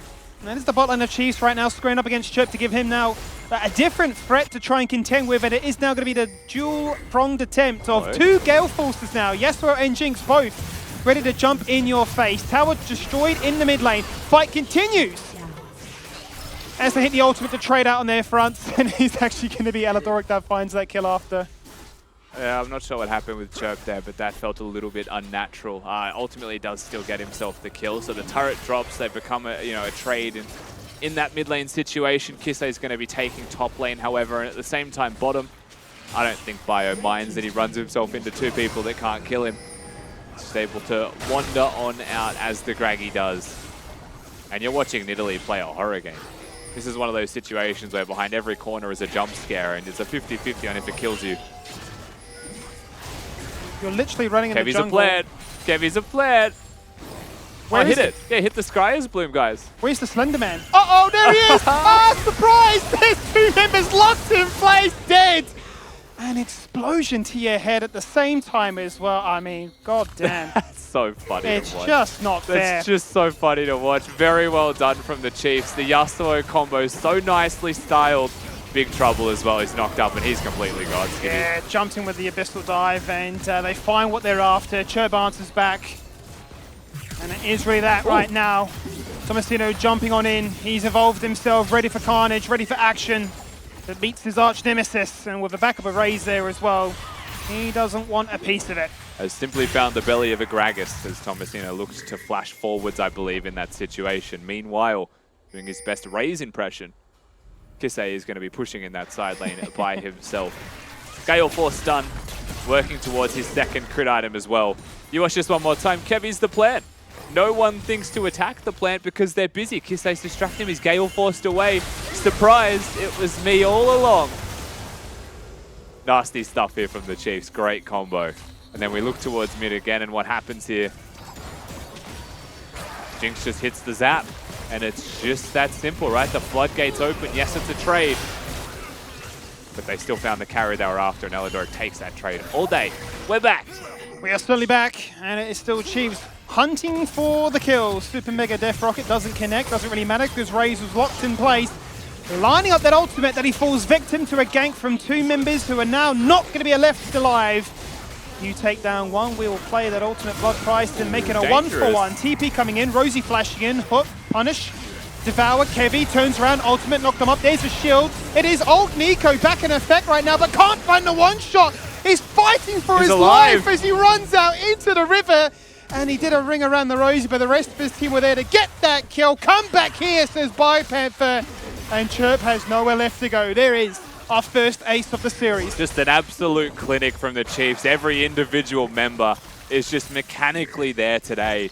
And I think the key differentiator between both of these teams is the Chiefs on that individual front are just so good on the day. Vertex trying to make these plays. They're doing good things. They're trying to be proactive, and I'm really enjoying the brand of League of Legends that they're showing as an idea. But the execution just hasn't quite been there. As Kevy. Kevy, will he be punished for this one? Protobet away, just looking for a little bit more damage. Both ever so fragile. Both actually getting away with it. Not going to die for the price of that play. As Rays will say, you cannot be there to back him up. That finds himself his third of the game. Rays catches Rosie slipping, trying to perhaps assist, perhaps moving his way towards the skirmish, but they just find themselves a dead Nautilus for the side of Vertex.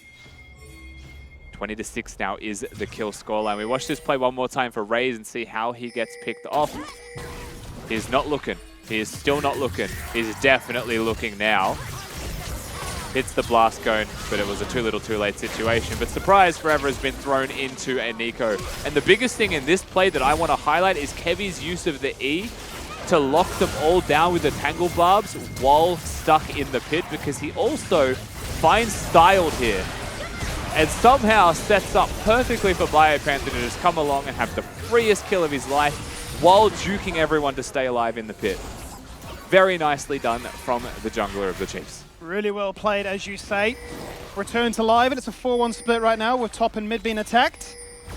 Bot lane, a distant afterthought as it stands. Chiefs now at 19 minutes in, looking to try and land some serious impact inside the base of Vertex and open up an inhibitor. Heavy pressure in top lane, especially with this Herald. The tower at the very least is going to drop. They cannot continue to harass because a wind wall exists. And so one inhibitor sure to fall. No wave set up in mid lane just yet for the second to follow, but I don't know how busy the Chiefs are going to keep themselves with these other lanes. They are just staying here right now, and they are just pressuring. Look at Bio. They're making it very difficult to interrupt Shotty from finding themselves that second headbutt right now. They just evaporated two members, top and support gone, removed from the game. Damage onto that inhib turret, or rather the Nexus turret at just that. Mid lane is what they had their eyes set on for that 4-1 split, but now grouped up as 5, they want to put a bow on it. They want to improve on their PB from game 1 to 2, wrap this one up, send themselves into day 2. Look forward to see what the rest of the teams in the LCO have to offer. Death time is too low here, Skimmy. They're not going to be able to cement the victory just yet. Rosie's going to respawn. 8 seconds on Thomasina, who also has that teleport. If you put yourself into the shoes of Vertex for a second, you want to chase. This is 5 low members of the Chiefs that you could hunt down, and if you do start the fight, Aatrox teleports in, but a little bit unsafe walking into the unknown. Complete darkness is the vision control. They'll settle themselves with an objective, so again, decision-making still pretty sound from Vertex overall. But they are just dealing with an absolute monster of an opponent right now that are, as far as week 1s of LCO are concerned, looking unstoppable. Well, if Bio keeps it up at this rate, he'll have a perfect KDO in 2 games of the Gragas. In they go again. Kisse with a one-man ultimate found onto Rosie. Says, that's all I need, that's what we want. You won't even get that a Constellation prize onto a Chemtech Drake. That makes it 3 from 3 for us. And that makes you just unable to pick up any form of scraps. Rays preemptively flashing away from that one. The zap goes out. The chomp is not even needed. Across he goes as Thomasina, but the Gale Force gets him out of harm's way. Those Infernal Chains will not do much. Flash Q in, looking for the damage. He's getting kited. They're gliding. They're Q attacking. And the rapid fire is just a little bit too strong for a Jinx this late on. Yeah, Ray's just space gliding everywhere. Thomasino tries his best. It was a good flash, but he just does not have the damage to follow that one up. Chiefs, they're pushing bottom. They're pushing mid lane at the same time. And the ultimate flex duo that you're seeing right now of a Gragas and a Nico just stepping up to the plate in such a large way for the Chiefs. As they continue to hunt. Kisse has ult.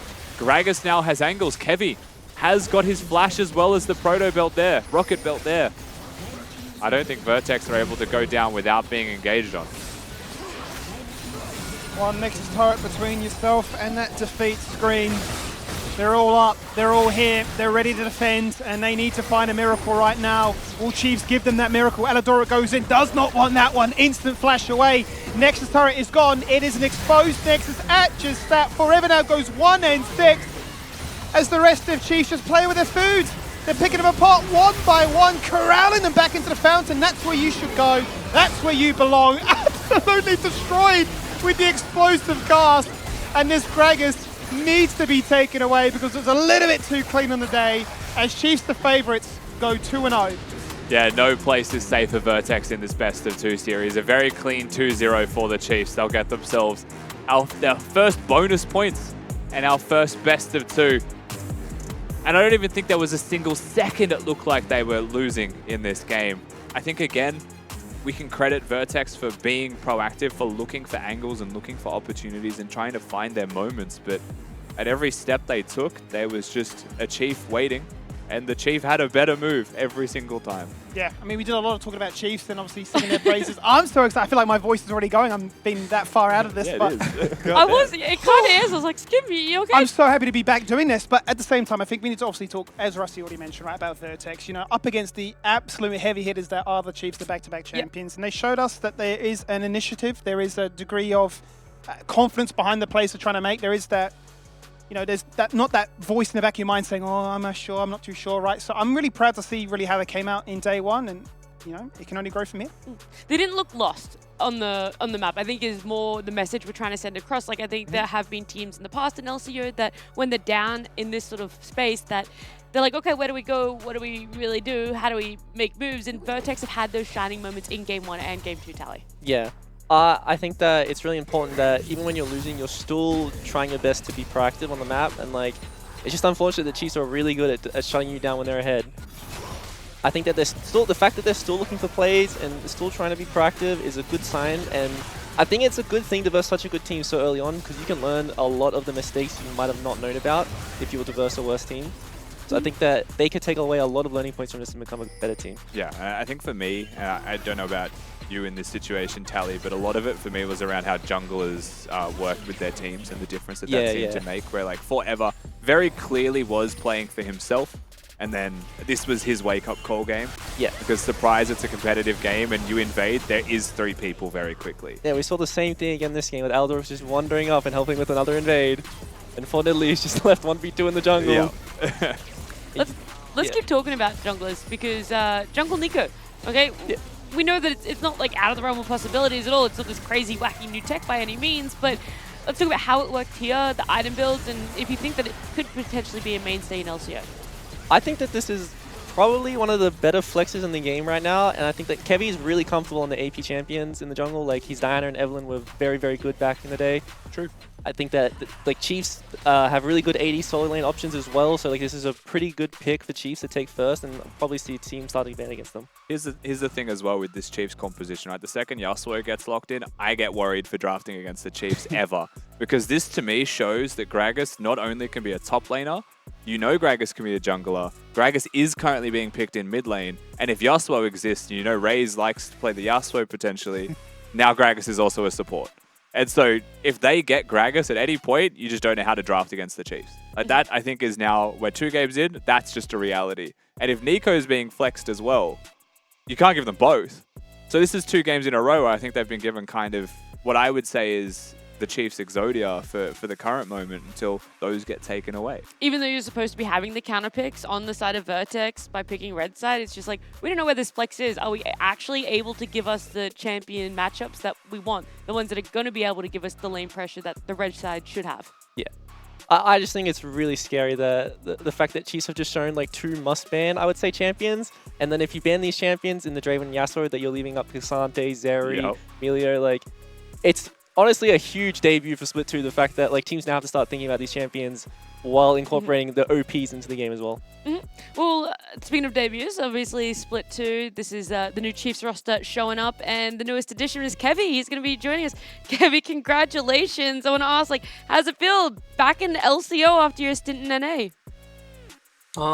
Yeah, it feels pretty good. I mean, I'm just relieved that we won the first game. I felt like there was a lot of expectations, so yeah, I'm just happy. Was there a little bit of doubt in your mind where you're like, oh, we don't know anything about this Vertex roster? Like, what are they going to bring out? Is there a potential that they're able to counter whatever we're bringing to the table? Yeah, I mean, there's always a fear of the unknown. Like, I don't know their jungler. I haven't really been playing solo queue, and he's a new player, so a lot of their players are actually new, well, mid and jungle, so there's always going to be a doubt, you know, like maybe they pull out something crazy or they have this crazy plan or something. So I was a little bit nervous, but we did it in the end. So yeah, very much, and very convincingly too. I mean, I think you guys played really well, and I want to ask more, since junglers kind of stayed the same since MSI, but like there's a shift in the meta a little bit. Like, how are you finding jungle right now? Yeah, I mean, I'm very happy with the shift. I mean, I'm kind of comfortable in all of the things. Like in NA, I played a lot of Maokai, Sejuani, like we did the Viego Wukong matchup like 100 times, and now there's like Nico coming in, and I love playing AP junglers if I ever get a chance. So I'm pretty happy with like all of the meta changes so far. Awesome. And how long until we get to see the Kevlin come out? My team has been telling me to pick it sometimes, so you know, I can't reveal the secret source for now, but there is definitely potential. I don't know about you guys, but when you verse Evelyn on stage, it's the scariest thing ever. It's true. Yeah. Kevy, I want to ask more about just the matchups that we're going to be seeing in the future of LCO for you guys. Is there a team that stands out that you yourself, you personally, are not necessarily worried, but you're like, oh, this team looks good. Like, this team really can rival what we have going on in Chiefs? Yeah, just from scrims, I would say Bliss are our main competition. Like, they're definitely a level above from all the other teams. And then closely behind, I would say PGG, and then Direwolves. Those, I would say, are the top 4 teams. But Bliss is, like, by far our most competition. And if you don't mind, I want to ask a bit about your personal development as a jungler and how your time over in NA sort of helped you, if anyone in the back scenes really helped propel, and where you think your biggest strength has sort of been now, and if it's been a big change from the last time we saw you in the LCO. Yeah, I mean, one of the things I was working on, like, quite extensively in NA was, like, becoming a better teammate, because I noticed, you know, if you play this way of just playing for yourself all the time, you're never gonna make it. So my old coaches, Mash and Juves, helped me a lot with that, and I think coming back here, I have a lot more to bring to the table. Yeah. Well, I look forward to that being brought out in the rest of the LCO. Thank you so much for joining us, Kevy, and congrats on the win today. Thank you. See ya. I say win. It's a best of 2. There was a way, I guess, a 2-0. They get the bonus points. They do so get it is the still a bonus win. points. They get the bonus points. We also themselves. have to ask him next time we interview him about working with Juves. Oh. Because we need all the tea on Dude, how I was miss Juves as a Juves. coach. What is yeah. Juves? I get yelled at every day. Yeah, I was like, is he cracking the whip? Like, we see broadcast Juves, and he's like, ha ha ha. And Koji's like, More reps, more Evelyn, more Evelyn. All we get from him right now is like photos smiling at a restaurant in LA. Like, that's He's living his best that life, is his isn't he? brand right now. It's like, LA restaurant number 1, number Yeah. 2. No, for sure. Next time we get him on, we'll have to ask just more get of Juves that. on maybe instead.